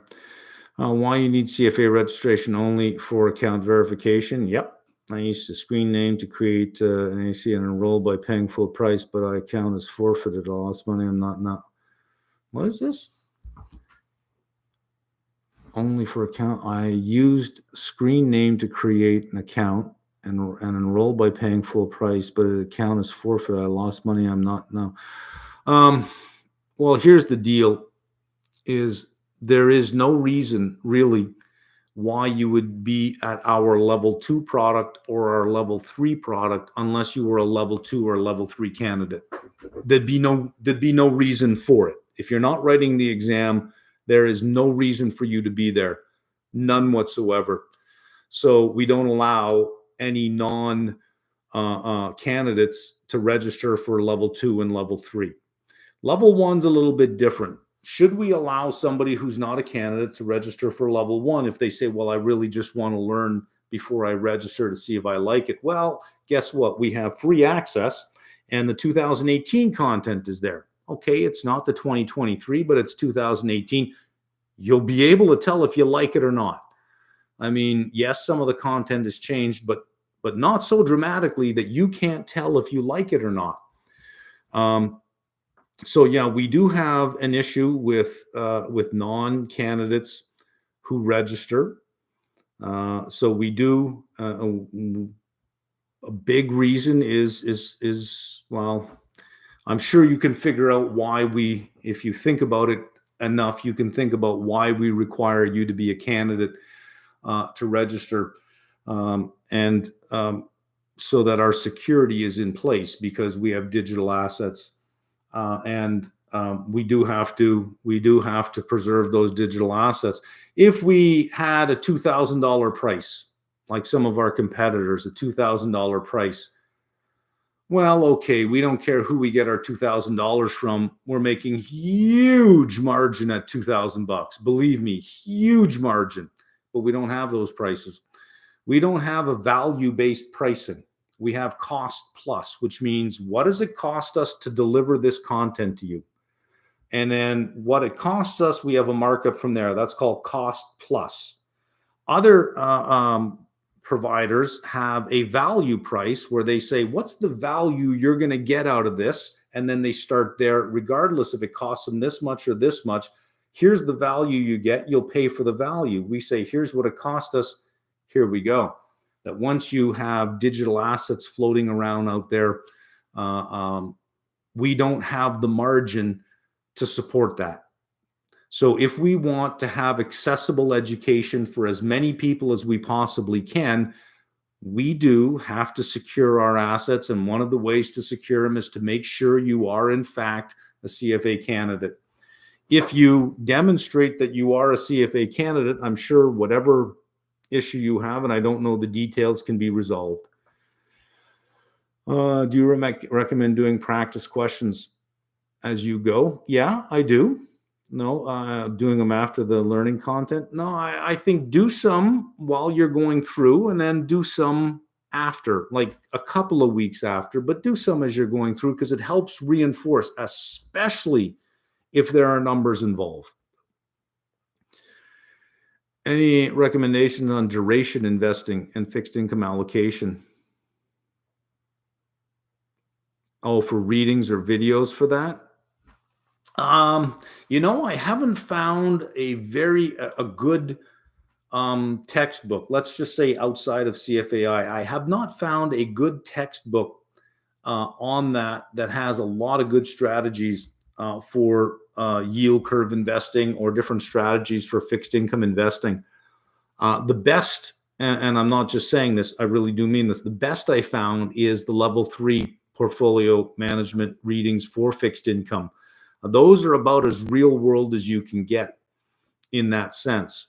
But as far as really going deep on that, there aren't very many good sources of that at all. Any recommendations on how to be more literate of monetary policy? How can you really technically solid monetary policy without a dedicated degree? Well, monetary policy is what the Federal Reserve does, right? Reserve requirements, the interest rate, the balance sheet, all of the tools it has to affect. And what it's really trying to affect is the amount of credit within the economy. That's really its main tool, and it has a number of tools to affect credit, but that's really what it's trying to get to. And then liquidity, it deals with liquidity. Well, the Federal Reserve has a website for the main Federal Reserve, and all of the Federal Reserve banks have a website, and they do have a lot of good stuff on their websites in terms of papers, in terms of discussion papers, some educational material that help explain what it is they do. I would say just simply start somewhere, and you may not understand a lot of what you read at first, but the more you read, the more places you go, it'll start everything starts with a single step. So just take a single step, and as long as you're moving in the right direction, you'll get there. Do you think the additional practice questions package from CFAI will be available for candidates? Well, yeah, I think that's a 2024 thing, right? What math levels and topics are useful for the 3 levels? It's not much more than high school math, honestly. And you can't even call it math. It's arithmetic. If you can add, subtract, multiply, and divide, that's it. That's it. Really, the arithmetic isn't complex at all. Could you please offer MML2 candidates who paid for access to your L1 material? L2 candidates who paid access to your L1 material continued access for review purposes. You do have continued access if you paid for level 1. You have a level 1 archive. So you download the app, and the archive is available through the app. It just lowers our cost of serving, because then we then control we don't need 6 renderings of every video for the different resolutions. We control that. So it significantly lowers our cost, especially when we're dealing with archives in the tens of thousands. I mean, you have to start worrying about every little bit of streaming because your costs are astronomical, right? So you do have access to level 1. If you've been with us at level 1, you have it in the archive. Will you teach financial modeling for level 1 and 2 candidates who will be registered for 2023? It will be only for 2024. Well, it won't start till August of 2024. We're going to use a real live company, probably one of the home builders, because they have easy business models to understand, and they have their revenues are very tightly related to a few economic variables. So it becomes easy to model sort of the growth of the industry and revenue growth for these companies. If we know what their market share is, We know what the industry, what the growth rate of the economy is. We know where the mortgage rate is. We can model probably with the best accuracy of all the different types of forecasting how home sales relate to a couple of key economic variables. That won't start till August of 2024. So, and if you have the applied series, which is the, if you have like CFA level, our level 1+ option, you get the applied series in there. Or you could buy level 2+, you get the applied series in there. The nice thing about that is you only have to buy the plus version once. So if you buy CFA level 1+, you get the applied series. At level 2, there's no point in paying for the plus series. The plus, you just pay for the normal subscription, because the applied series lasts all the way through. You don't have to keep renewing the applied series every year. Once you buy a plus series once, you have the applied series component keeps lasting. So when you move to level 2, you only buy the regular level 2 package. You don't need the level 2+. But you will, if you have the applied series, you will get that in 2024. It starts August 2024. Does anyone here know if my CFA account says my exam is scheduled and I got confirmation email? Am I all set? You got a confirmation email, you're all set. Yeah. What does a positive or negative change in the yield curve mean? As an example, say the 2-year drops 10 basis points. How and why does this happen? Is this a good or bad thing? It depends. All yields are market determined. It is the marketplace that determines what the 2-year yield is. The Fed doesn't determine what it is. The Fed sets what's called a target overnight rate, and that's it. And it tries to control monetary policy from the overnight rate, and the overnight rate finds its way into the money market rates, usually, well, up to the 1 year, and then the 2-year will lead the Fed funds rate. The 2-year yield tends to rise before the Fed funds rate rise, and it falls before the Fed funds rate falls. It's falling right now, implying right now, based on where most capital market yields are going, the bond market is saying we got a recession coming up, period. So yields are dropping in anticipation that the Fed will cut the overnight rate in response to a recession. Greetings. Would you suggest for individuals that have not taken level 1 testing should practice creating financial forecasting spreadsheets of companies? That might be a big undertaking without having some fundamental experience behind you. If you are taking level 1 for 2024, there is one of the practical modules that you have to take. There's Python and there's the financial modeling, a 3-statement model using a hypothetical company. Go through that first. You're going to need some guidance for that first, because you're going to make a lot of mistakes in building your model that you are going to catch and correct. It's going to be super time consuming correcting all your mistakes, especially if you're hard coding stuff. That's going to, if you're hard coding your assumptions, every time you want to change your assumptions, you got a lot to change. So it is worth seeing how it's done properly. I want to say, great professor, your options and futures playlist so helpful. Good. I want to ask, on the site it says that to be a CFA holder you need 4 years of qualified work. I believe that is 3 now. It's down to 3. Qualified work entails anything in an analyst capacity or an asset management capacity. What is your opinion? Do you have a feeling that every year, especially with computer-based tests, every year the exam becomes more difficult? No, I don't think it becomes more difficult. No, I don't think it becomes more difficult. No. I mean, yeah, it could easily become very difficult. You could make it very difficult, but they're not. No, I guess my simple answer is no, I don't think it becomes more difficult. A bit misleading to say you can't learn from PQs you don't know. Realizing a few questions you don't know, but the others you do know allows you to pinpoint what you don't know faster while practicing.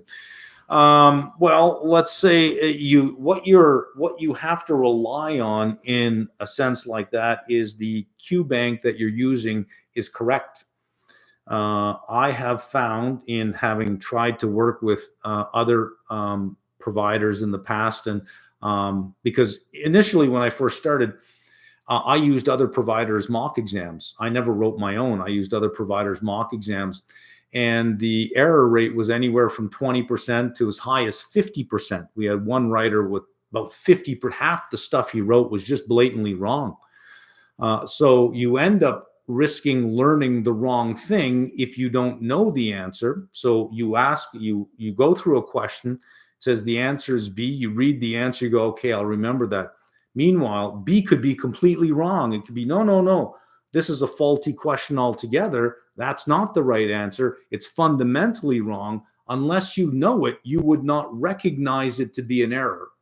And given that, I would say, give me any competitor's QBank, and I guarantee you I'll come up with at least a 20% error rate. Given at least a 20% error rate, 20% of the stuff that you're reading is wrong. Can you recognize which 20% is wrong? That's why I say it's, learning from them from scratch can be dangerous. Reinforcing your learning, yes. QBank questions are meant to be formative assessments, which means it helps form your knowledge, not summative. Summative tests your knowledge, and it takes no pains to try to teach you. It's just testing whether you know this or know that. A good question bank should be formative, which means it should help you learn. But it's not a teaching tool. It's a reinforcement tool. It's a formation tool to help you have some knowledge. You've gone to the question bank, and it helps form that knowledge. But it's got to be right. It's got to be right. What math topics and levels are useful for level 3? Already did that. How would you expect someone to study who has a BA in economics, been investing, trading for 10 years, and worked in banking for 5 years? Level 1 should be nothing for you. Level 1 should be a lot of head shaking, going, yeah, okay, I know this, I know that, I know this. Once you get to level 2, if you have no experience with some of the financial statement stuff like pensions, international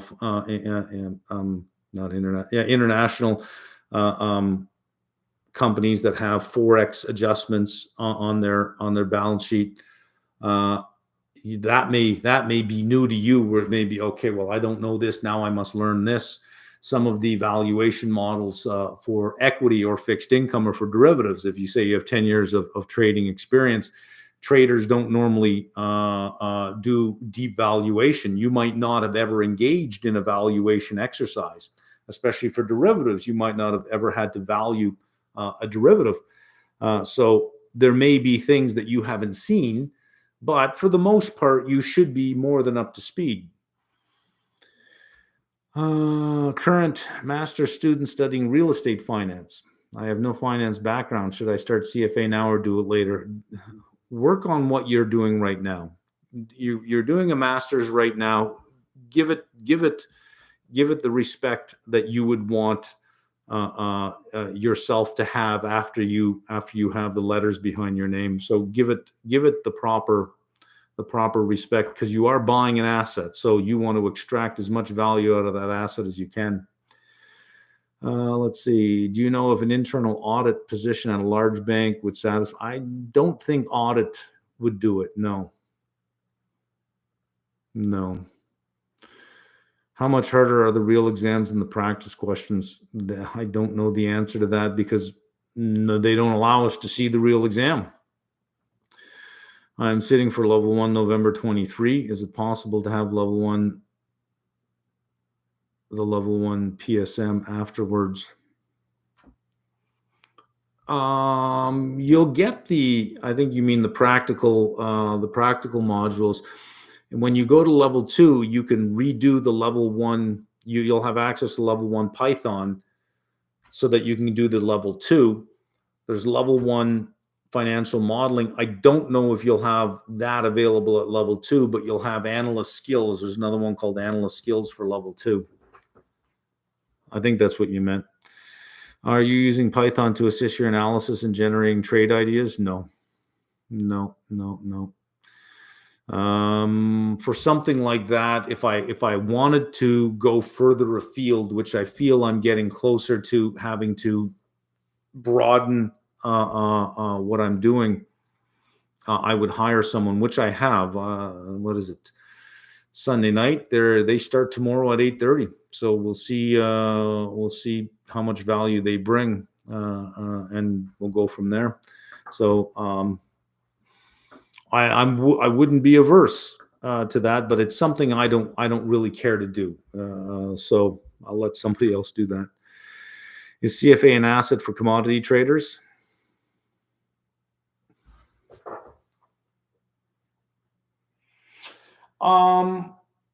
I think you really should have a good understanding of two things if you're a commodity trader.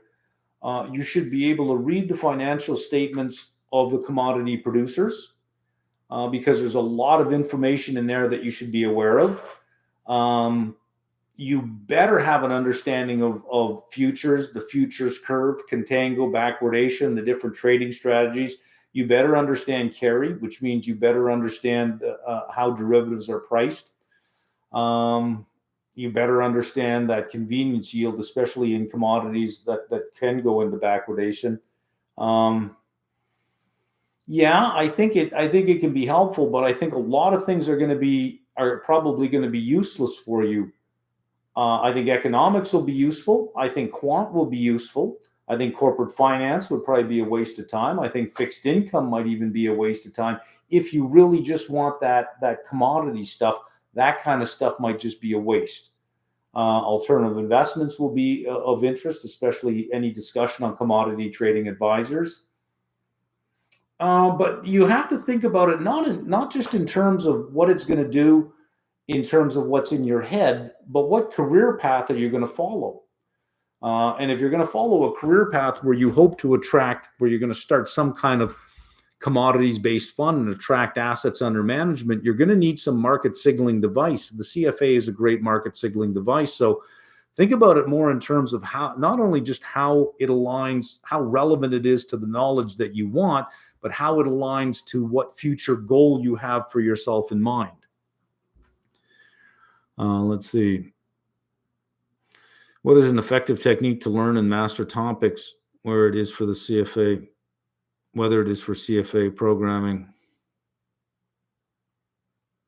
Well, listen, all learning comes down to one formula. You know, when you write that y equals f of an n, you have brackets and you put all the variables, y equals a function of all of these variables. There is only one variable in learning. Learning equals f bracket L close bracket. T, not L. That learning is a function of time, and it is about putting in the time. That's all. It's about putting in the time. There is no speed course. There's no speed reading. There's no fast way to download it to your brain. There's no shortcuts. There's nothing. It is putting in the time. That is the only success factor in learning, is putting in the time, period. That's it. If there was any more efficient way, it would have found its way into the education system long ago. If there was a shortcut way, it would have found its way into the education system. It would have been silly to ignore an efficient method for learning. It would have just been silly. It's about putting in the time.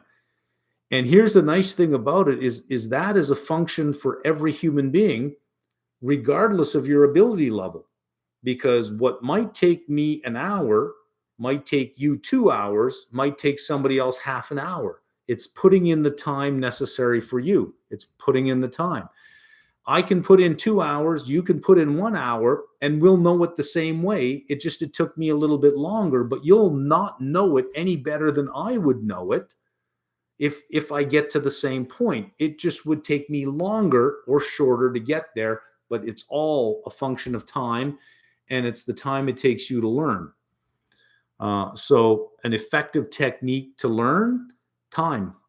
You put in the time, and you have to be engaged. You actually have to do it. It's like going to the gym. You're not going to get bigger just by going to the gym. You actually have to lift some things, right? How much harder are there? Okay, I already answered that. Why you need CFA registration only for account? Okay, I already answered that. Will there be more level 1 office hours before the May exam? I have been, we sort of have been in discussions about increasing the amount of office hours going forward. That we feel that as far as how can we add more value, I seem to think that you know throwing more stuff at you is not going to add value. You've got videos, you've got mock exams, you've got question banks, you've got the CFAI learning ecosystem, you've got everything you need. Throwing more at you isn't going to get you there. So having more points of personal contact, like office hours, where you can ask all sorts of open-ended questions, I think that is the best way to add value. So I don't know if more sessions will be added for the May exam, but it is our goal to increase the number of personal touch points like that, like office hours, to increase the number of that is happening. Yes. I'm an analyst for a $1.6 billion community foundation. Ooh, look at you. All right, $1.6 billion. Manager of managers. How can I become a better analyst if my main role is mostly investment reconciling? We have an investment committee, so I don't make any decisions. Well, that's the thing about the foundation, right? Is you're really setting investment policy. And then you're hiring external managers and saying, okay, well, here's the small cap equity sleeve, here's the fixed income sleeve, here's the credit sleeve, and you're sending it out to external managers. So you're not actually making the investment decision. You're not on the investment committee, so you're not even making the allocation decisions in terms of what the strategic allocation is. You are investment reconciling. How to become a better analyst? Well, that's something you'll have to pursue on your own outside of the job description, because I don't see how within the job you would get there unless the foundation is willing to utilize you in a different capacity.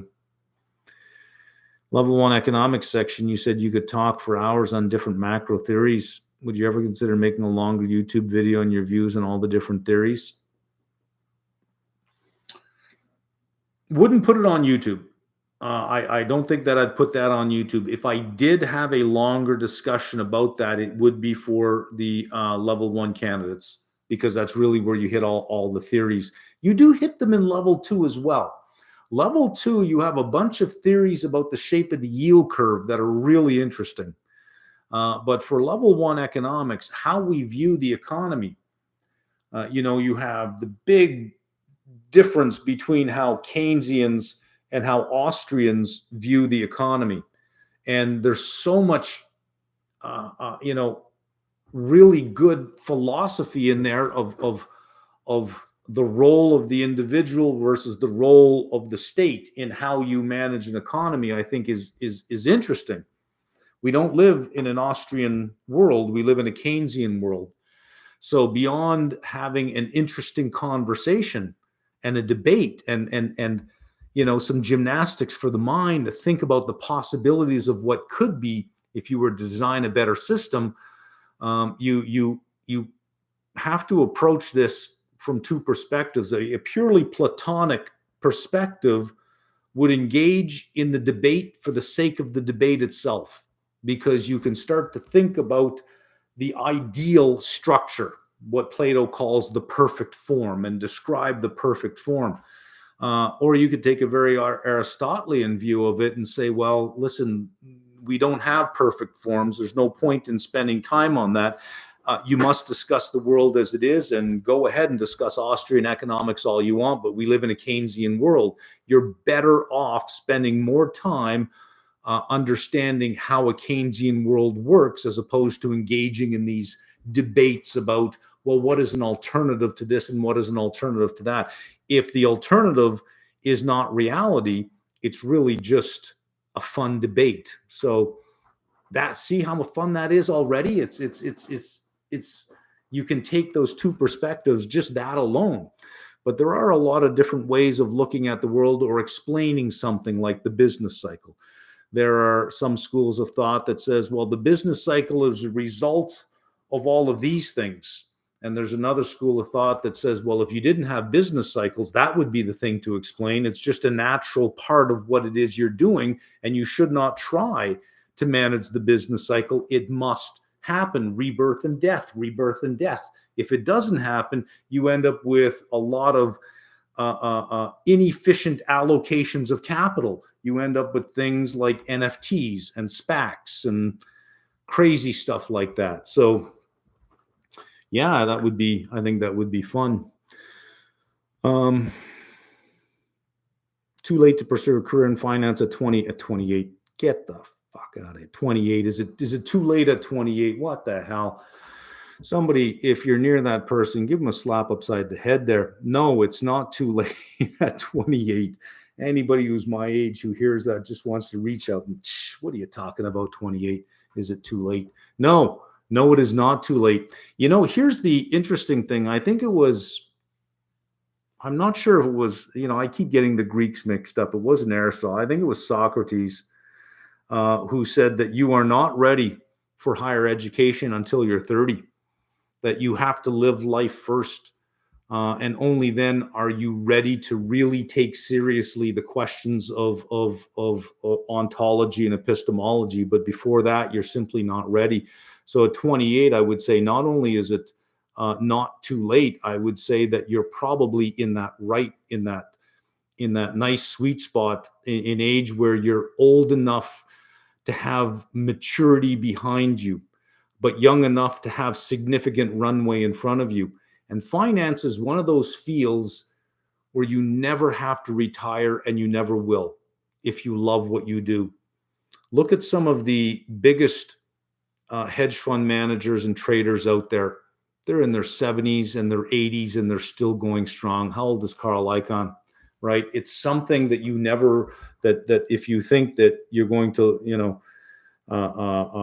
live to 75, 80, 85, 90. It's something you can do all the way to the end. So no, if anything, you're seasoned with life. So you would have a much more mature perspective in it. So it's probably the better age, I would say. But never ask anybody my age if 28 is too old. Yeah, you're not going to get a good answer. Are you going to teach Python or team up with someone else? Probably someone else. And I do have somebody in mind who is super interested in that field. If I said the name, you'd recognize it, but I'm not going to say the name because I'm not done kind of squaring it up and what it's going to look like. So I don't want to commit somebody to something they themselves haven't agreed to yet, but will. They just don't know that they will. There, I've given that all away now. What minimum score is acceptable on the mock exams to be really confident going into the exam? Averaging 85 to 90. You're good. You're good. You're good. Currently working compliance. Was pursuing CFA in hopes of a career pivot past level 1 in the fall. Was waiting to finish level 2 before a job pivot. A poor idea. Should I start applying now?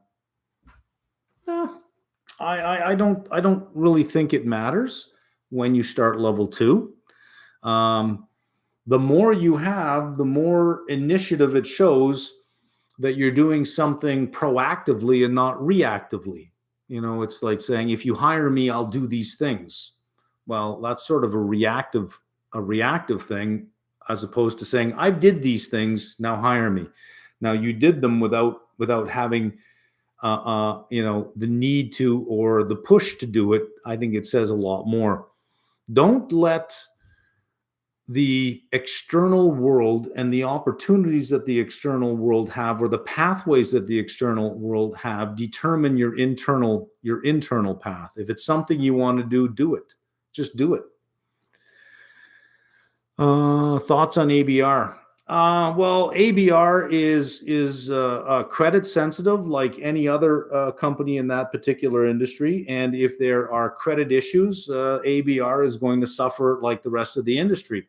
I don't know how many times it has gone down, and I bought in shares and it's gone right back up. The last time in the pandemic, it was under $5. It was $4.20. I just bought 50,000 shares just because I said, it's not going to zero. I know this company so well.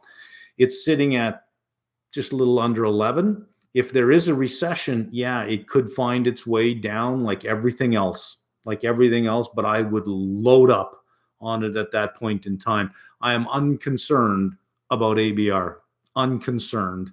It has over the years been if I look at the total returns from investing in any company, ABR is at the top of the list because I owned it at 12 cents a share per quarter. It's 40 cents a share per quarter now. I've more than made my money back on ABR, so much on ABR that if I saw it get back down, to $7, $6, $5 in a massive sell-off because of a crisis. And in fact, I almost cheer for that. I almost want to see that happen. Yeah, my holdings would go down in value, but I would load up again. Same with agency. I'd love to see that back in around $7.50 down to $7. I would load up on that stuff. Load up. Those are my thoughts. Is it possible you start the paper portfolio sooner? Not really, because I want to wait until level 2 2024 can register, which isn't until August. And I don't know that we really want to do this in a summer. Let's enjoy the summer. Let's have some fun in the summer, and we'll focus on this in August going into the fall. That'll be exciting, I think. But right now, I think with the volatility in the markets, it might be a little challenging to try to get a hold of what's going on in the market. So I think August is a good time. Ubermensch. Oh, a little Nietzsche reference there. I want to say thank you for the knowledge. Okay, well, you're welcome. Do I need therapy if I look forward to? No, you don't need therapy. You're right in the game. Should I go for the charter or just attain an MBA in the next 2 years? I'm in the military with an MA in economics from a reputable uni in New York City. I don't see myself leaving my current job in the next 7 years. Well, if you've already got a graduate degree, layering on more graduate degrees, I don't know that has a lot of value. Well, one is specialized. You got the master's in economics, and you're thinking about an MBA, a generalist MBA. If you're in the military and they're paying for you, I would say, yeah, get what you can. If they're paying for you, sure, do it. Why not? But layering on more graduate degrees, at some point, it's, if the overlap is so great, you're not really expanding your knowledge of anything at that point. So, it depends on what your career path is going to be. If you don't see yourself managing assets or analyzing companies or the economy, or being an analyst in any capacity, or an asset manager, then the CFA is not really, other than bragging rights, I don't know that it's going to be a thing that'll help you on your career path. My question is, should I go for CFA level 1 in my final year of college, considering I have good academics? Yeah. If your undergraduate has a big overlap with the topics in level 1, so you've had some introduction to financial statements, you've taken maybe the 2 intro accountings, maybe an intermediate, you've done a micro and a macro, you've got some good statistics background and some good quant background from, there's certain quant courses you take that are business school related. If you've taken some equity, some portfolio management, maybe your school has a derivatives course or a fixed income course. If you've got a lot of that, you've already got a lot of overlap with level 1. Yeah, I can see that. But if you're undergraduate, if you're in your final year of English lit studies, you're really going to be learning everything from the bottom up. I would say wait until you're done your university before you do that. What do you think about actuarial studies? I don't know enough about them to have an opinion about them. Discord and Twitter to connect with other people in the finance field. Yeah, true. I'm terrified of the derivatives section. I hate options. It's because you probably haven't been taught options in the power and beauty that they have. What's your tip on overcoming a section you hate and can't stand reading it? Rather than dealing with the theoretical part of options, if you have access to the applied series, look at the applied options course, because it's real world, and you can apply these options. It shows you how you can use options. Once you see them used, you would say, oh, okay, I get that. And then once you start learning more about the theoretical part of it, it'll all make sense to you. But options, I primarily trade in options when I trade in equities. Big part of what I do is options. Probably the largest part of what I do is with options. Options allow me to get a better price on exit. It allows me to get a better price on entrance. I can create income factories off a stock and just generate income off a particular stock at volatility and a risk, volatility is risk, at a risk level lower than the underlying itself, so that I can generate, I could say I could generate very high Sharpe ratios, but being that I have a portfolio of options, a Sharpe ratio is not appropriate to use, but options are absolutely powerful. So rather than starting with the more theoretical aspects of options, like an options pricing model, that kind of stuff, the options pricing model could be like, oh God, where are we going with this? See them applied first and then move backwards into the options pricing model. How much time do you need for level 2 compared to level 1? I'd say anywhere from 25 to 50% more time. Do you think the same approach works? No. With level 1, you could probably memorize your way through a lot of the sections because it is a lot of declarative knowledge. Level 2 is process knowledge. So you're not going to memorize your way through level 2. You actually have to work your way through level 2, which means a lot more of the exercises, a lot more of the problems. A lot more of them than you would at level 1. Best way to review for me. Okay, already covered that. Any thoughts on actuarial exams? Already covered that. If you got to recommend one book related to finance, what would it be? Well, that's hard to answer. Related to finance in what respect? Related to analysts, related to asset managers, related to traders, related to investors. And in investors, are we talking growth investors or value investors? So there isn't one book that I would say everybody must read this. You could say, Graham and Dodd for value investing. You got to read that if it's value investing. If you want to be an individual trader, an active trader in multiple markets, I think you got to go back to the 80s and read a book called Pitbull just to see what your life would be like to be one of these people, what it is you have to do in all of your off hours to be a top end trader in your field. For interesting stuff to understand, the .com era and all the euphoria there. Confessions of a Wall Street Analyst, I think, is a great book.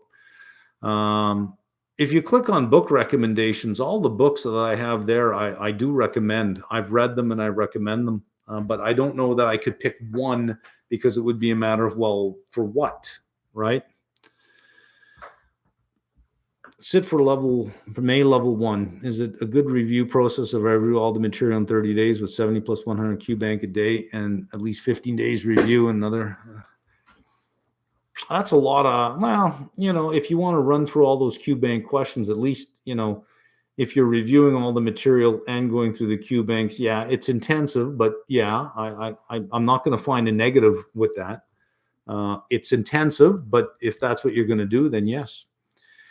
Your plate is likely full with CFA prep and applied series, but any plans to more content with regard to discussing social topics, live or recorded? Yeah, I am working on one right now. Trying to bring in, if I do it, I have to use the CFA content. I want to apply what we learn in the CFA content. So there is a way to talk about the different type of social structures we can have in terms of capitalism all the way to socialism by using the distribution of possible returns.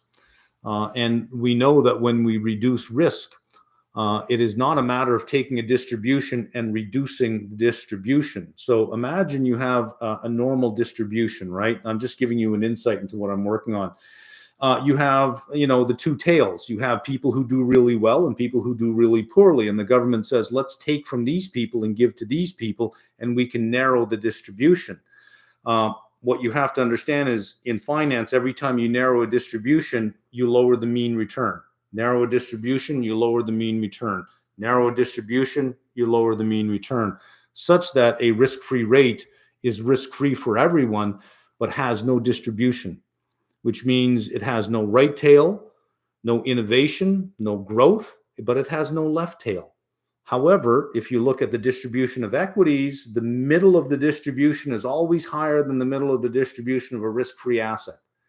So that by squeezing the distribution, you actually lower the median, the middle of the distribution, which is why in socialism everyone is equally poor, because you lower the average, you lower the median income whenever you try to compress a distribution. So we can understand that when it's related to finance, and we can take it to social issues and apply it there. And the evidence in the world is unrefutable. The closer you move to socialism, the poorer the country gets. It is unrefutable. The lower the mean return being the income. Well, you see that in any kind of security. The more you make it risk-free, the lower the return, the expected return is going to be. So, yeah, I am working on stuff like that, but I don't want it to be me telling you, sitting around saying, "Oh my God, the tax system sucks, and why can't people just pull themselves up from their bootstraps?" And I don't want me ranting about social issues. I want to show how we can apply the concepts we learn from the CFA curriculum to bigger questions, to questions that are a more social or more economic, and that are bigger in that sense. So I am working on it. It's just a matter of every time I work on it, I think, but I could be doing this. So I will get there. Let's see.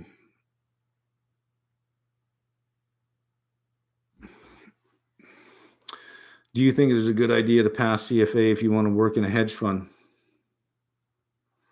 So you're using the outcome to justify the process.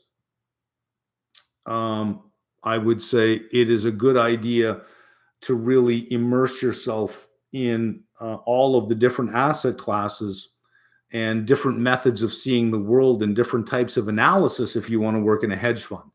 And if you do that, a good pathway to do that is through the CFA curriculum. And if you are successful, you'll end up with a charter. That I would not say throwing 3 letters behind your name. If you want to work in a hedge fund, let's throw 3 more letters behind your name. I don't think that that's important. It's a matter of let's throw some knowledge in your head about a wide range of things: currencies, fixed income, the yield curve, money markets, different commodities. If you do that, that's the process that you go through: level 1, level 2, level 3. How do we think about value? If I think that this asset is worth something, how do I think about the value of that asset? Well, I can do an absolute valuation. I can do a relative valuation. So how you value it is not as important as knowing all the different ways that I can value it. That's what you get through the CFA content. The outcome is, if you're successful at this, you'll get 3 letters behind your name. That is an outcome. That should not be a goal. That is an outcome of a process. Much like my wealth is an outcome of a process. And I find all too often that more progressive liberal governments want to tax my outcome without considering the process that I went through. And if they considered the process, they would say, but this is a role model. But we now have this idea that very successful people need to be punished, that they're no longer role models. They're a symptom of a sickness in our society. What sickness? Dedication, education, sacrifice, investment. This is a sickness that needs to be cured with a punishing tax rate. See where I'm going here? This is why I try to stay away from those kind of topics, because I'm so insulted by those sorts of things. I also think that if you focus on outcomes, you miss the point. There are people who want to get rich. They'll never get rich. They'll never, ever get rich because they're focusing on the outcome. Richness is an outcome of a process. You want to get rich? Focus on a process. Find the process and be the best at that process you can be. Master that process. Show excellence in that process. And you know what will show up? Money. Money. Master the content. Learn it. Fall in love with it. Embrace it. And you know what will show up? A degree, a charter, this designation, these letters behind your name, respect, knowledge, that will show up. These are outcomes.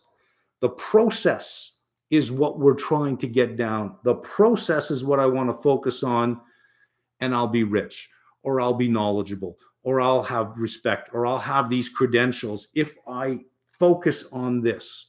But these people who focus on outcomes miss the point that it's the process. It's not the outcome. The outcome is just the outcome. That's all it is. It should not be your goal. So if you have a goal of saying, I want to lose 50 pounds, that should not be your focus. Your goal should be, I'm going to do this every day.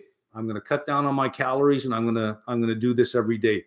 And every day that you do it, you win. It's a victory every single day. And if you do that every day, you know what will happen? You'll lose 50 pounds.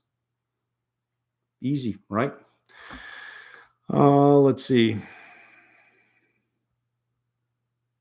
How much study time and preparation one should take to understand the concept and clear the exam. That is different for every human being. What may take me an hour may take you 3. I tried to learn to play musical instruments years ago because I really wanted to be able to create and play my own music. I put in the hours and I couldn't do it. I just was never going to be good. The amount of time that I would have had to put in to get good would have taken away from something else. So you see, it's different for every person. You cannot say, to learn how to be a good chess player takes you 87 hours. To be a good piano player takes you 123 hours. That might be an average. That's a middle of a distribution, but then you have variance in that distribution. Some people can do it faster. Some people will take hours and hours longer to get it done. So how long will it take you? That is you. That is a very idiosyncratic thing. Let's see. I've been eyeing ABR for the past 2 weeks. Under 12 seems like a steal. Yeah, but at this point on ABR, I'm waiting for the recession. I do expect one to come, so I'll nibble here and there, but I'm not going to take really big positions until the washout happens, and I think it will. Questions asked in level 1 have the same difficulty as the end of chapter questions. On the exam, no, I think the exam is probably more challenging than the end of chapter questions because some of them are pretty low end. So I would say that the exam would probably be a step up from that. Why you need CFA registration only for, okay, already answered that. Crankstill, I'm in the applied series. I just lost that question. Okay, let me scroll back up to see if I can find that question. Currently studying level 1 in August, and I'm in the applied series, but I'm really struggling to understand the later options videos. Do you know what I should do? In the applied series, paper trade. Just start with some of the easy strategies. And once you get a feel for how these things trade and how they work, start to get more complex.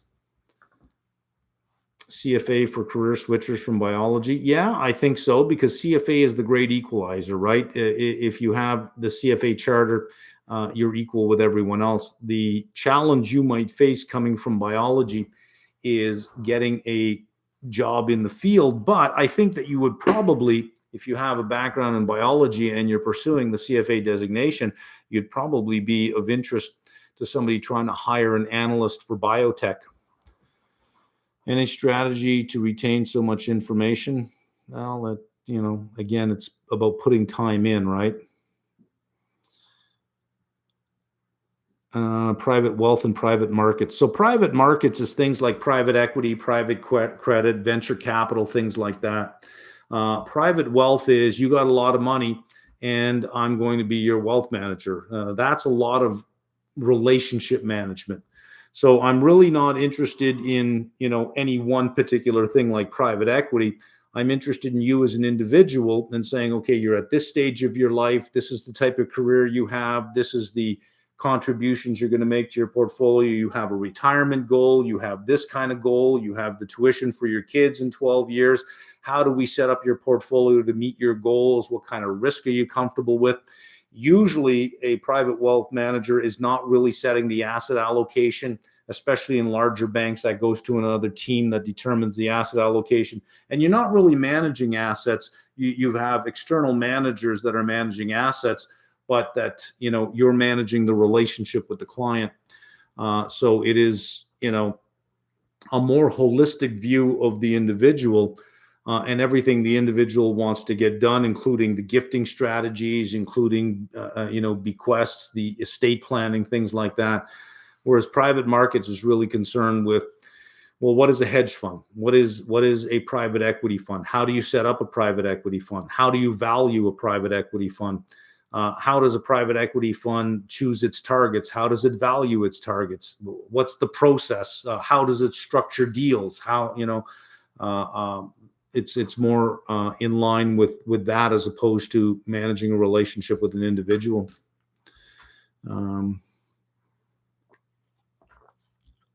In case you see this, I am drinking from a plastic bottle, but I've refilled this bottle probably for the last 8 months now. I got 5 water bottles in my fridge and I just keep refilling them. So I'm part of the solution now, not part of the problem. Can you please leave this uploaded so it's available for viewing after? It will be. YouTube just makes it available after. How do you suggest reviewing content once you've gone through all your lecture videos? If you are on my channel and you click on playlists, look for either the level 1, level 2, or level 3 playlists, and you'll find videos I've done before prior exams about review strategy, things like that. Those aren't time sensitive. A review strategy for an exam in 2019 is the same as a review strategy today. The review strategy would be the same even if the content is different. So I've done lots of videos on that. I would direct you there, because you probably find a lot of what you're looking for there. I meant not passing level 1 twice, not level 2. Would you recommend me continue my journey? I'd recommend you continue both journeys. Get your financial engineering degree done, then go on to level 2. But I don't think doing both of them at the same time is probably the best thing. There is one thing that seems to be missing a lot from this push towards education, and especially at university, is you spend a lot of time building your human capital. But understand that these are also the years where you should be investing a lot of time in building your social capital. And that means who you know and who knows you. And of the people that know you, who respects you. Take the time in your 20s to explore the possibilities of what your social network could be, as opposed to focusing so much on getting all those letters behind your name, but that you don't know anybody and nobody knows you. So think about all the clubs at university that you could be part of. Think of where you could volunteer and the type of people that volunteer at those places and how much more meaningful and important that would be. How many more people would know who you are? Um, that's missing is I think an introductory course in university on building your social capital. We focus so much on the textbook, we forget to take our noses out of the textbook and realize that there's a world of people around us, and we're in the milieu of all these people who are getting educated, are going to go on somewhere. I'd like them to know me. I'd like them to respect me because I may need them one day, or they may be in a position to help me. So build your social capital. If your nose is in a book all the time, you're going to miss that important part of building your life. And listen, if you read some end of life studies, the thing that matters most at end of life, the direct relationship with happiness through life, is the relationships you have with other people, not how many hours you've worked. So being that I'm much later in life than you are, I can look back and say it's the experiences and the relationships and the time you share with other people and the social network you have, the peer group that you build, that matter just as much as what's in your head. Because you could have the best thoughts in your head, but if nobody listens to you and no one's going to give you a chance, you'll never hit your potential. You need other people to get to where you want to be. So you need to cultivate that. Don't forget that. Spend some time on that. Did that. I want to get a PhD in finance. Is CFA still worth it if I want my own investment business? What do you want a PhD in finance for? If you want your own business, it's almost... The PhD is a research degree. Okay, it's meant to train you to publish academic work. Although the PhD in finance is probably more real world than any other PhD, it's still heavy on academic publishing. Not that some people have this idea that a PhD is just a supercharged MBA, that if I take that, I'll know even more than the MBA, but you don't. It's not about learning new content. A PhD is about generating new knowledge that didn't exist. So it's a lot of methodology in the scientific method. I'm using air quotes on that.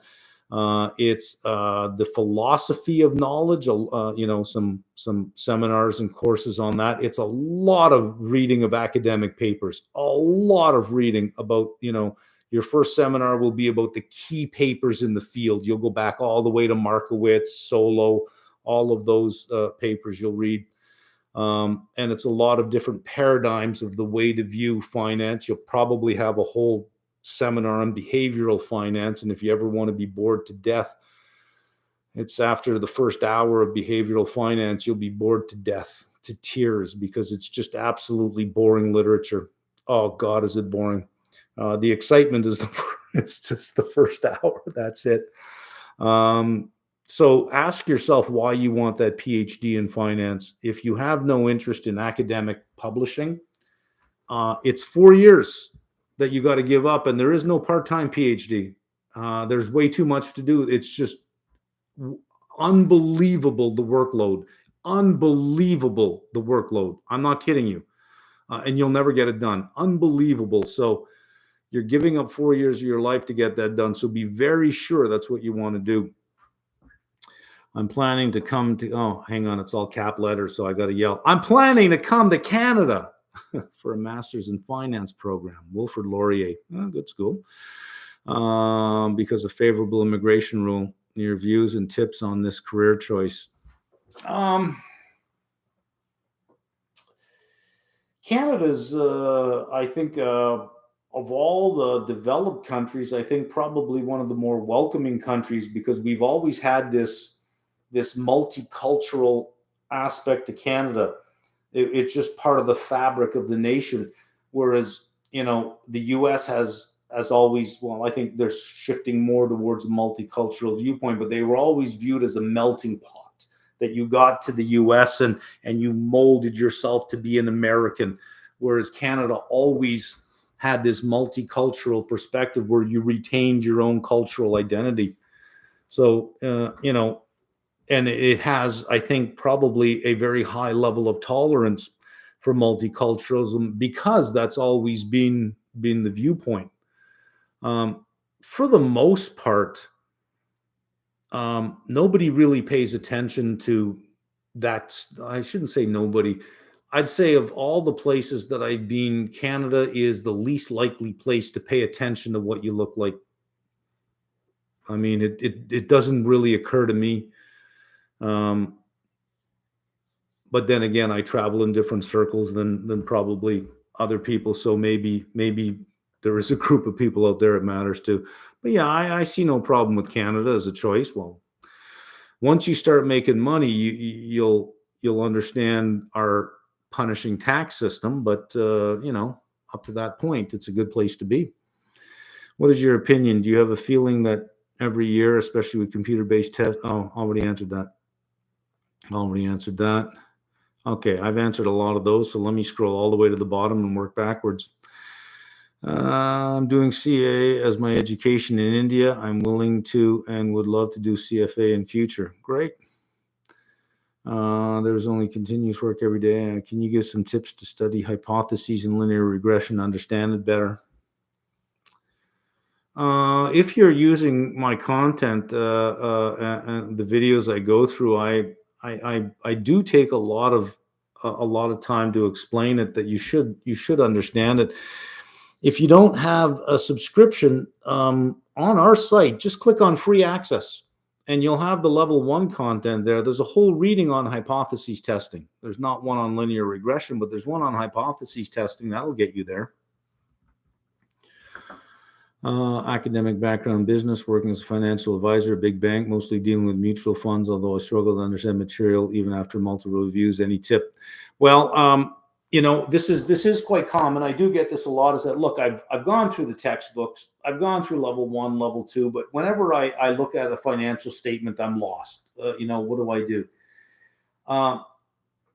You have to throw yourself into the real world a lot more.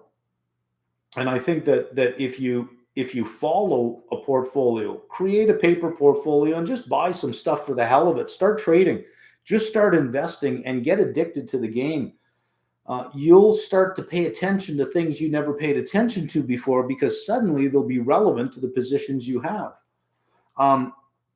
People who follow a sports team will watch, especially in hockey or baseball, will watch 2-3 games a week. 2 to 3 hour games a week. If your sport is the markets, you should be watching the game every day. And I think watching the Open, Bloomberg, in the morning from 7 to 9, I think is a good way to keep in touch with the game, because you go through all the headlines, you go through what happened in the different markets that night. You have a bunch of different analysts on with their opinions, and just by gravity, just by being near it every day, you're going to absorb things along with what you're reading and what you're studying. Suddenly you'll start to connect these things to the real world. You'll start to say, I know exactly what he said. I know exactly what that person is talking about. So when they're talking about something related to fixed income or the yield curve, you might then begin to say, I know exactly what they're talking about. And it starts to get addicting, but you have to throw yourself in the real world. You have to apprentice somehow. And if you're not going to get an internship somewhere, you apprentice by creating your own apprenticeship, which is get a paper portfolio, buy some assets, and just say, okay, I'm going to buy this stock, I'm going to buy that stock, buy this, and let's see how good I am. And just do that. It's paper. It's meaningless, but you get drawn into the game. Start playing the game. Just start playing the game. Let's see. Why aren't you interested in China? I don't know what that is in relation to being not interested in China. I'd need more than that. Okay, I think I've answered most of these questions because I see them repeating, and it's been 2.5 hours. And I think we're pretty much near the end. Let's have a look at where markets are tonight. We have futures up a modest 13 basis points and coming down. Oh, they had a beautiful open there, didn't they? As high as 40.27 on the June futures, down to 40.14. They're selling off, which they should. And the currencies are showing tiny little bit of fear. The thing is, you used to be able to, on Sunday night, look at Globex. And by the time you got to 11 or 12 at night when you're going to bed, you pretty much could expect how New York was going to open. Now, God, you could be down 50 points on the futures going to bed, and you wake up and you're 70 points in the green. Who the hell knows anymore? So the signals are gone. This is all the signals are gone. Are you checking futures in IBKR? Yep, I use IBKR. Could you please share your motivation behind delivering so much value almost for free? It's really what education is, right? You don't, as a student, if you're thinking that you're going into the education field, nobody decides that they want to teach because they're going to make a lot of money. That's just not what you do. Education is a form of public service.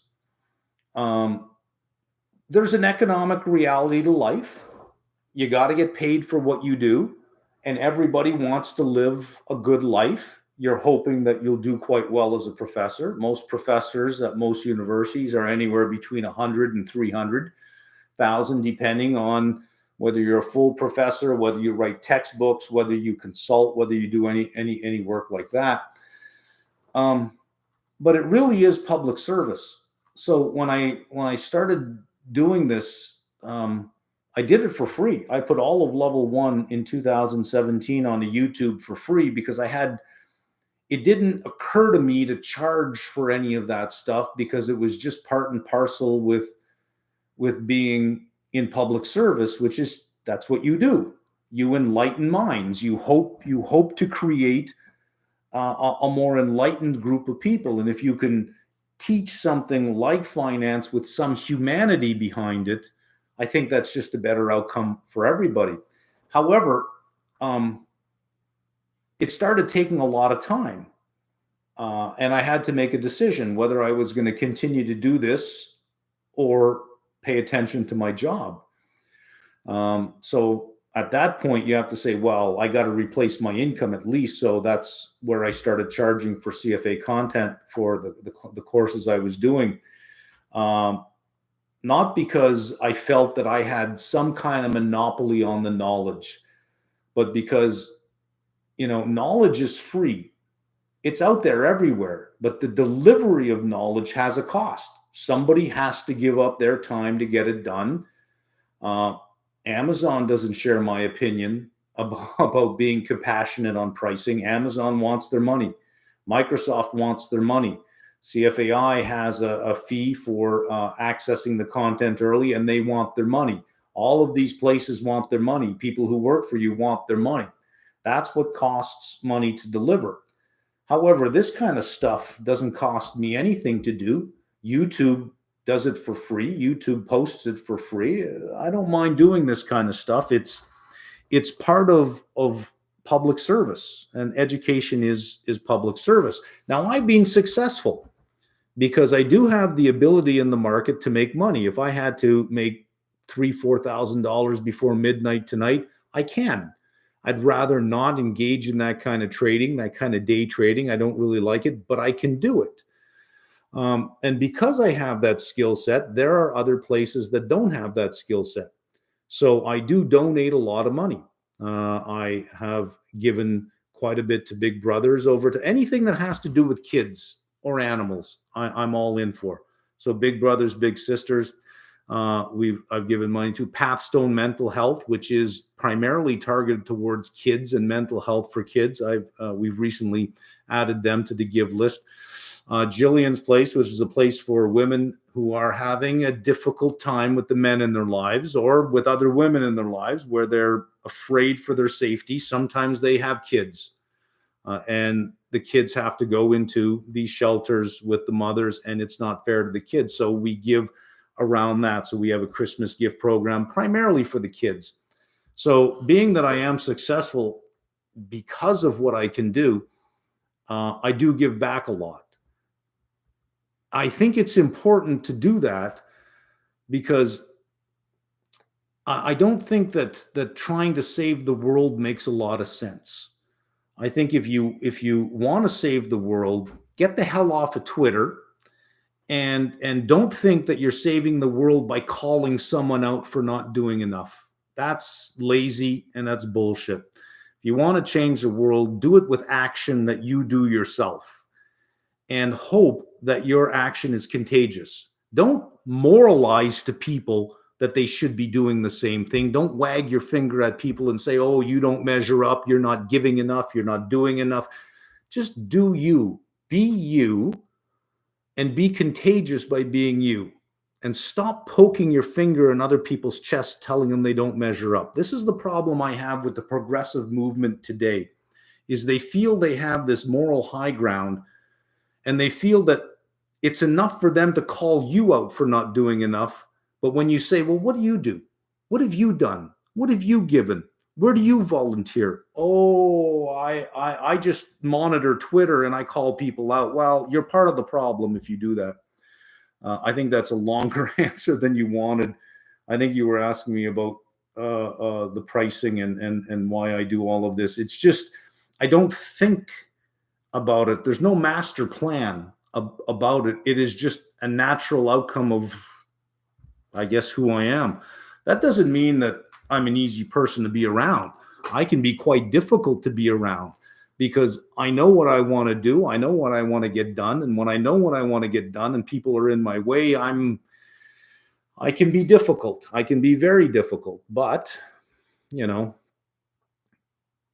I don't know. I think I think I've answered way too much. I don't even think that was really the question asked, but once I start on a rant, I just keep going. Would it make sense to allocate a larger portion of portfolio towards the money market given the attractiveness of yields?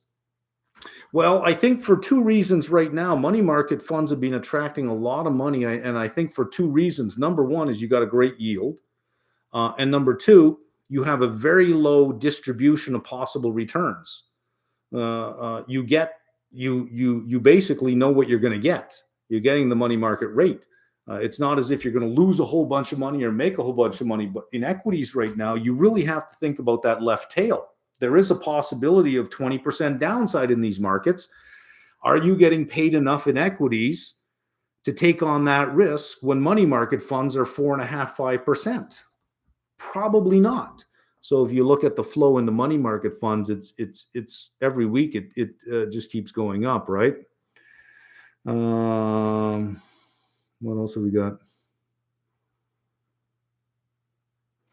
What is the basis for quantifying risk premiums? For example, let's say industry risk premium is 2%. Why is it exactly 2, not 1, not 5? Well, there is a question, right? Why would you suggest that it's 2?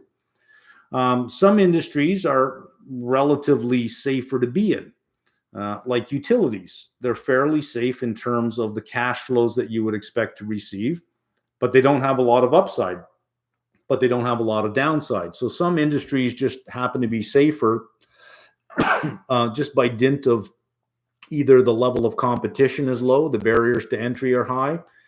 It's a heavy regulated industry. So it's industry by industry, but it's a good question. Why is it 2? Why isn't it 1? Why isn't it 5? I think there are times when you're looking at, when you're looking at a risk premium, it tends to be what's called an equilibrium risk premium. So when we say the equity risk premium is about 450 basis points, in equilibrium about 450 basis points, but there are times where the risk premium should be higher, especially in very risky times. Maybe 450 basis points isn't enough of a risk premium. Maybe I want 700. And in times where the economy is on fire, everything is happening, interest rates are low, inflation is low, you can't help but make money in the markets. Maybe the risk premium doesn't need to be 450 points at that time. So risk premiums will cycle in and around some mean reverting level. So when we say, why is it not 1%? Why is it not 5? There are times where it possibly could be 1 or it possibly could be 5. But that over time, if you look historically at the return record and you look at the premium that it provided, it may have a mean reverting level of 2%, thereby making it an empirical observation as opposed to being theoretically driven, if you get that.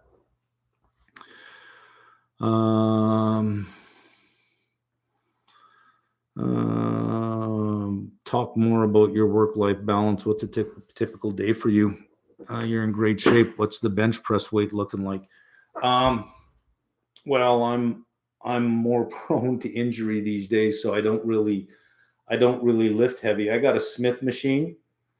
So that means that you have the bars coming down and you have the bar so that you can clip it, as you're coming down, you can clip it if you can't get it back up.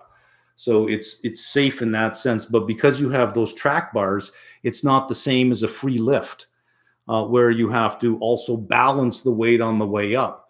You can't lean your weight against a bar to try to push it up against the bar. So it's not really a fair comparison.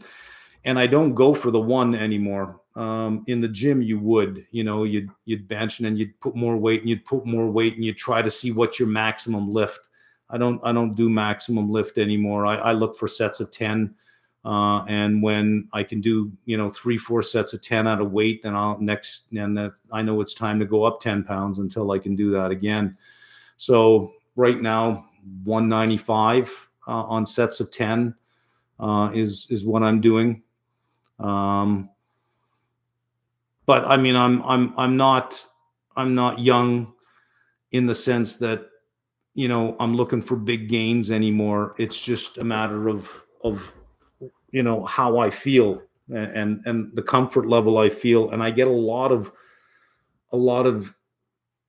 sort of intangible value out of doing that. For me, it's just a great way to break away from everything and just spend some time with me.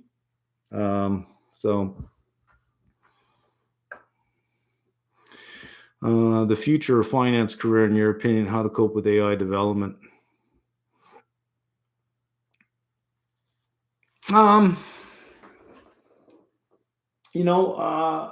Thinking about the future is always sort of a challenging thing to do. I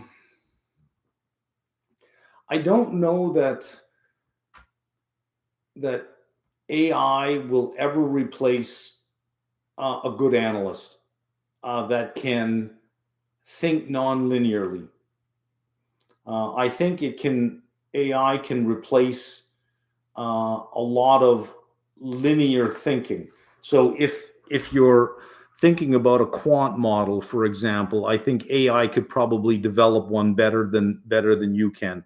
Or for developing, testing a model that has great predictability, the computing power of AI could probably cycle through a whole bunch of models and variations faster than any human can.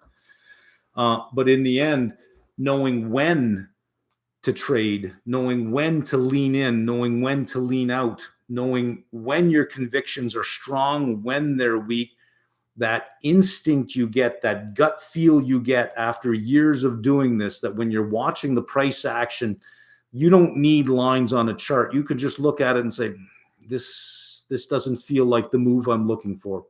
That I don't think AI could ever replace. I don't think AI will ever be a great active manager. possibly a good passive manager, but not a good active manager. I think AI will be an augmentation to what we do and not a replacement to what we do. It will remove a lot of the administrative stuff that we have to do and allow us to do higher level stuff, which is the kind of thinking and the nonlinear instant thinking and the instinctual thinking that AI could never have. I don't know. We've always had these sort of, fears of technology replacing workers, all the way back to Denmark when workers threw their shoes in the machines, and the shoes, those wooden shoes, were called sabots, and that's where you get the term sabotage, right? By throwing, these the Luddites. That's it. And there's always been this constant fear of technology. But what we found is the more technology increases, the more industries it creates, the more jobs it creates, the more wealth it creates. If AI is going to do anything, it's going to unlock a whole new industry and whole new wealth avenues that never existed before, that you will probably need more, not less. What will disappear are routine cognitive and maybe lower level analysis. That may disappear. But how are you going to get the higher level thinkers unless you have a pathway to get there? You can't let AI do it all, right? I don't think that AI will ever be as good as an individual, because AI can't develop instinct, and I'm not sure it is ready at this point. Now, where it's going to go, I don't know, but wherever it ends up, I would say that we would be in a far richer world than we are now. I don't see it as a threat. I don't see technology ever as a threat. The history of technology has shown that whenever technology shows up, it makes a country richer. It makes it better. It advances the country, and it lifts the fortunes of everyone in that country. And if we look at the history of the world, and you have to study history in its time. This idea of studying history by today's standards is not helpful at all. You have to study history in its time. What have been the most successful cultures? The ones that had the advantage in technology, period. So we think about the period of colonization. Well, who were the colonizers? You have a movement today saying, well, it was the white skin pigmented people who were colonizers. I mean, the white skin pigmented people have a terrible history. It wasn't white skin pigmentation. It was that Northern Europeans had superior technology. Had history played out any differently, and the brown skin pigmented people had better technology, we'd be telling a different story today. And we'd be saying, oh, the brown skin pigmented people have had it too good for too long, and they were colonizers, and look at their evil history. If the black skin pigmented people had superior technology, if you play out history any differently, they would have been the colonizers. And at that time, how did a country expand and get rich? Colonization. It was just the thing to do at the time. So, technology has the ability to advance a society. Technology that is dominated by one country is extremely dangerous. That can be extremely dangerous because you get those types of outcomes where history will remember the technology leader more as the oppressor. So this is a good reason why we should not be broadcasting to the universe, here we are. Because if an alien species showed up, they would be far more advanced than we are. They would not come as friends. They would come as conquerors. They would come as colonizers. That is the history of all technology up to the point where we are now. The thing is, can AI be global, or will it be dominated? Will it be concentrated in one country or in one type of ideology, Western ideology? And if it is, that is a power imbalance that will probably, history will remember, leading to bad outcomes. So let's hope that AI is more globally and broadly adopted. I don't think that answered the question, but I don't fear. In the end, is I don't fear AI. I fear the concentration of AI in a few places. That if there's only a few companies that dominate in AI, or a few countries that dominate in AI, that has the real potential for bad outcomes. Now, if you play history again, and every culture on earth progressed in their technology at the same pace, history would play out much differently. It's when you have an imbalance of technology. It's not superficial markers of identity that determine who you are and what you are. It's the possession of a superior form of technology that does it. So let's hope AI is not another way of things like digital colonization, for example. What's your preferred broker in Canada? Interactive Brokers. The Nikkei is dumping hard. Do you meal prep, health meals, cook at home, read out more? I don't really go out that much, so I eat at home. I do my own thing. I try to eat. I try to eat well. I follow, and this is sort of my own way of thinking of it. I follow the Muslim approach to dieting as opposed to the Catholic approach. And the Catholics, a Catholic approach to thing is their big thing is the resistance of temptation, whereas the more Muslim approach is the elimination of temptation. So I follow that approach, and I don't have anything in my house that I have to resist eating. It's a lot of nuts, it's a lot of vegetables. So you open the fridge, there's celery and carrots everywhere, and my rule is have at it. Well, if there was potato chips and chocolate bars and candy in the house, well, then I would have to resist temptation. I don't think that that's a good way to diet. I think let's just eliminate the temptation and we're done with it, for God's sake. I don't know if I have the right interpretation of the religions, but a Muslim friend I had before explained to me the difference between temptation, the role of temptation within the religion. And I thought, oh, that makes sense. Yeah, why not just eliminate it? That makes a lot of sense. Would you use a different broker if you were based in the US? Nope, I'd use Interactive Brokers as well. Prioritize reading from core rather than Schwazer's notes. I don't think you need Schwazer's notes at all. Schwazer's notes were the hole they filled in the market was when the content was really long. You had 60 readings at level 1. Every reading was like 40 pages long with no pictures. So it was brutal to get through. And Schwazer had notes that condensed it all to like 1,200 pages instead of 3,000 pages.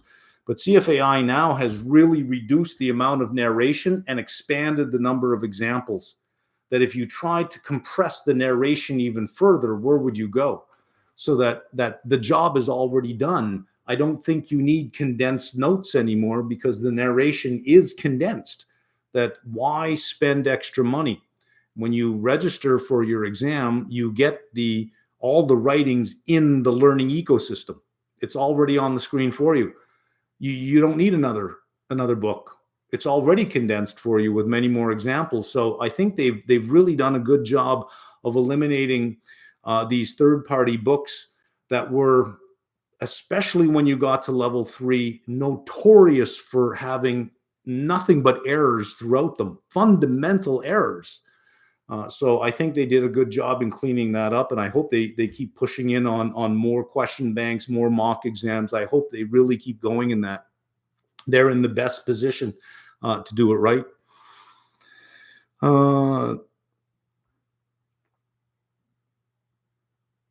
Difference between sell side and buy side trading. Well, the buy side is a hedge fund. Is I'm buying stuff. I'm hoping the price goes up so I can sell it. That's the buy side. A mutual fund is on the buy side. A hedge fund's on the buy side. A small cap growth fund is on the buy side. They're all buying and then selling to make their money. Everything else is the sell side. The buy side is the fun side. By far, the buy side is just known as the fun side. CFA for BBA grad or MBA. I work in project management, but I love capital markets. Want to understand it thoroughly. If you're going into capital markets, if you want to play this game, and I'll tell you something, it is a beautiful, elegant game. But like every game, it can be frustrating, especially when your team is not playing well or when the ref makes a stupid call. And in this industry, the refs are the central bank, the treasury. When they just do things that are dumb, it's like, you're ruining the game. I should have had that. Now but it's a beautiful, beautiful, elegant game of if you love chess, if you love thinking 2, 3, 4 moves ahead, it's a beautiful game. And when you understand how the game is played, this is not hyperbole. It is a money printing machine. It is just a money printing machine. One of the things that I hope to see CFAI do in the future, and I think the moves they're making now are fantastic, moving more into the real world, having these practical modules.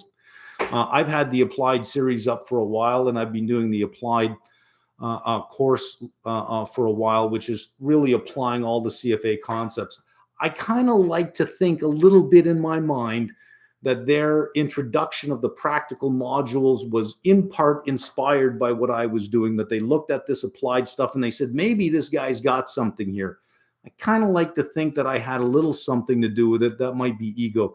Maybe I had nothing to do with it. I don't know. But I was first in doing the applied series, applying the CFA concept. So maybe it had something to do with it. What I'd like to see them do is introduce a stream that is targeted towards the individual in the game, not just the institution.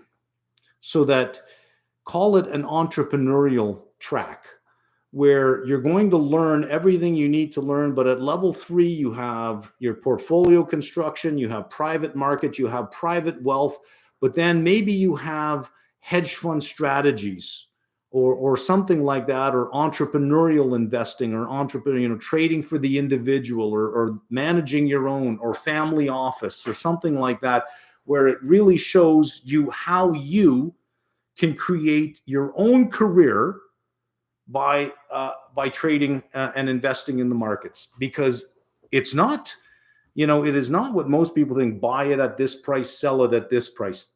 There are so many opportunities, income opportunities in the market. And this is where options really come into play. There is carry, there is theta. There are so many ways to generate regular sources of income up and above the securities that you have, which is why I say, if you know what you're doing, the market is a money printing machine. It is beautiful in its simplicity. And it is, I think, masterful in its complexity. And when you can see the two of them together, it's a beautiful game. So if you are interested in capital markets, get education, learn everything you can about how these things are valued, how people make decisions, as much as you can about how the economy works, how central banks work, how fiscal policy works, what each thing means. The implications it has for different asset classes. Who makes, where does oil come from? Where does gold come from? Where does copper come from? What countries are the big producers of these things? What kind of relationships do we have with these countries? Where's the stress in the system? The CFA curriculum, I think, is a beautiful introduction to all of that kind of stuff, because it brings everything together, I think, that is the most relevant of what you need. And then after that, because it is a generalist designation, then you can start specializing and reaching out into the sectors that you like. Once you learn how to learn, you don't need formal education. You learn on your own. That's what university is meant to teach you, is not just teach you something, but you learn how to learn as well. That's a powerful skill to have.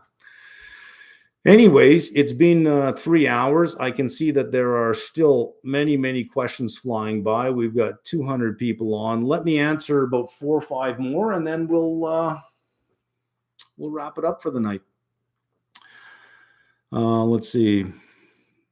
I'm a key account director, and my job is FX sales and corporate treasury. I help corporates around the world with their foreign exchange payments. Please let me know how the CFA program will benefit me.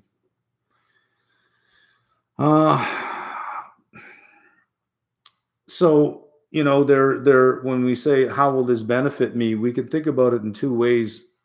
How will it directly benefit your performance on the job? I don't know that it would, being that you have such a, FX sales and corporate treasury. I'm not sure that it would, unless you plan to move into other aspects. But that is direct. Indirect is in the sense of, who knows where your path will lead to.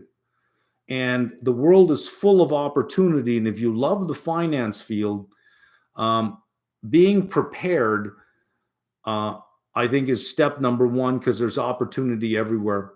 So learning everything you can about the industry, about how the game is played, to learn how the game is played, you first have to learn about the board and the chess pieces, right? This piece does this and it moves this way. That's level 1. So start down the path. You don't know where it's going to lead you. I mean, you have no idea where life is going to lead you. And I'll tell you something about, if you track over the course of the day all the things that happen to you, 90% is purely random. Life is almost entirely random. And because it's random, you get bounced around from one thing to the next to the next. So the more diverse you are, the more these random things that happen look like opportunities. As Pasteur's dictum says, chance favors the prepared mind. And there was one comic strip I read where these 2 business people sitting at a table, and one guy is saying, sure, I'm lucky, but I never got lucky till I started working 11 hours a day, right? Explore all the pathways that are available to you. You don't know that they're going to lead somewhere. They may lead nowhere. But one thing is for certain, the exploration will make you an interesting person. And you never know. You don't know what's around the next corner. I mean, you don't know, right? So to ask, will it benefit me? Everything you do will be of some benefit to you if you are willing to embrace opportunity that exists out there, and it's out there everywhere. That you cannot see it simply means you're not prepared.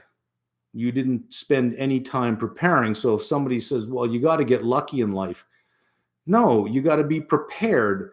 Luck really is nothing more than when preparation meets opportunity. Opportunity is everywhere. You want to get lucky? Prepare yourself. That's all luck is. That's all luck is. There is no serendipitous luck that you just got lucky. That exists in lottery tickets. Actually, I wouldn't even say it exists in lottery tickets, because you can't win unless you buy a ticket. And if you buy a ticket, there is some probability that you will win. It's not luck that there's a winner every week. It's probability. So that's not even luck. So I don't even think there is such a thing as luck.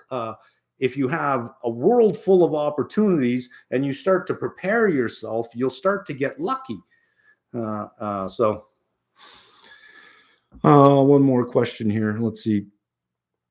What would you say to a person who's trying to learn Forex? There is significant evidence for currencies being a random walk. Sometimes a random walk would drift, but mostly a random walk. So learning currencies is brutally difficult because there's very little to hang on to.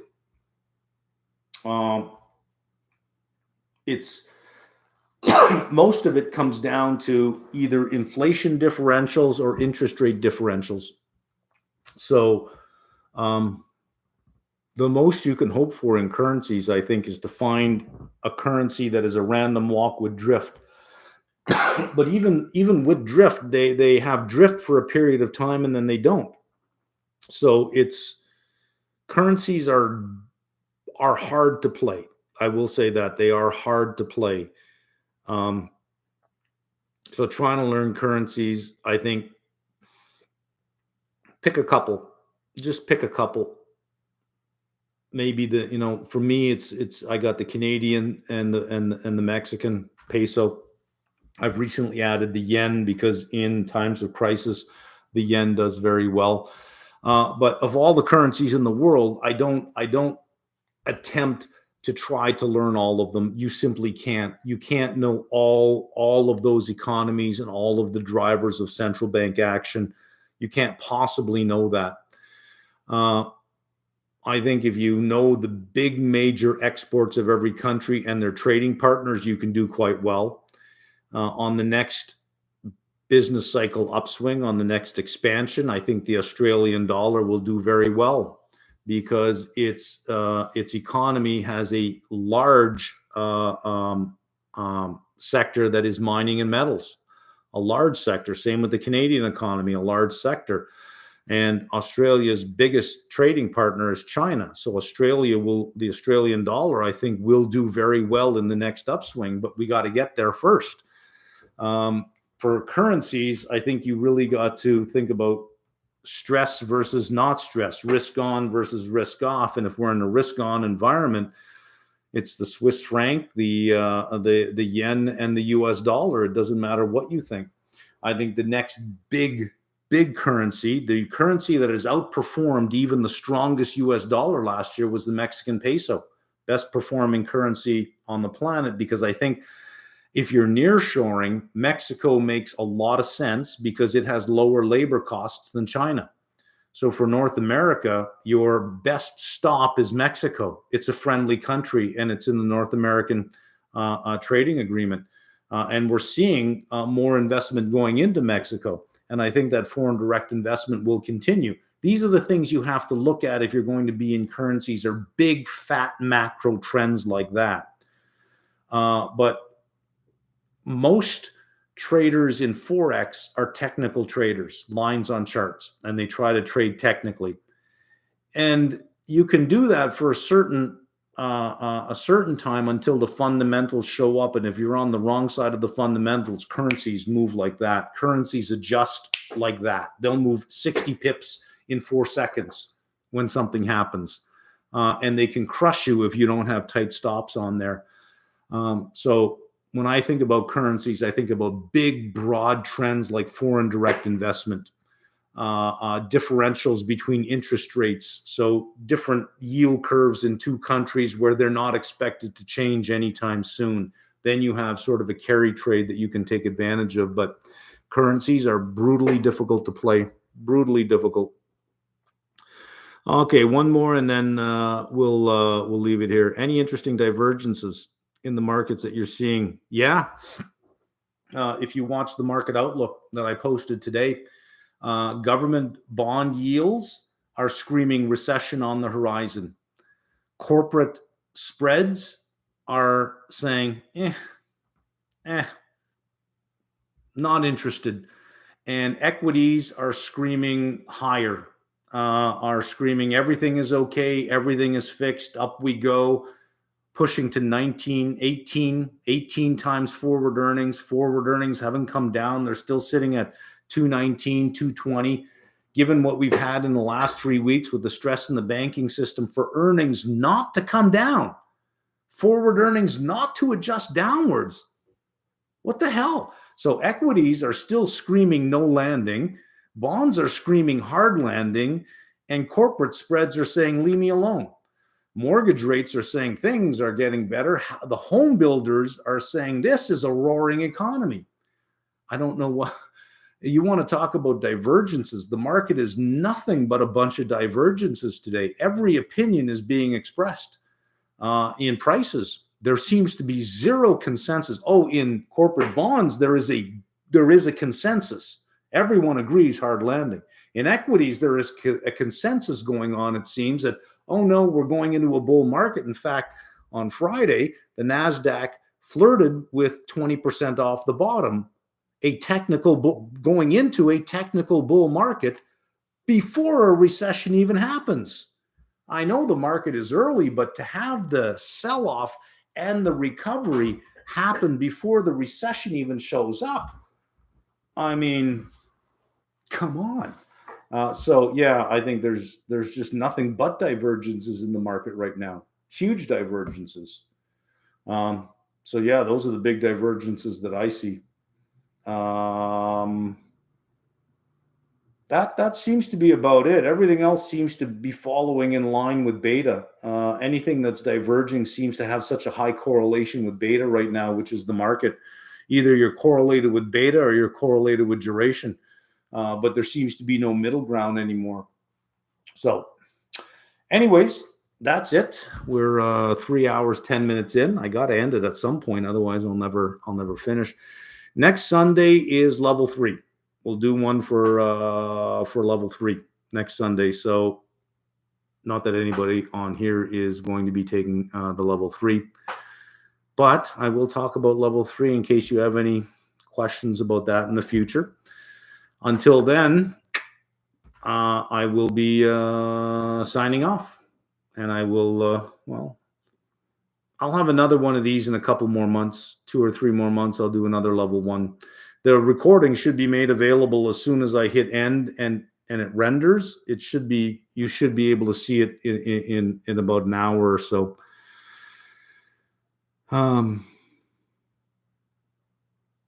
Yeah, that's it. I know I didn't get to some of your questions, but well, we had a good time. Okay, ciao. I'm going to hit end right now.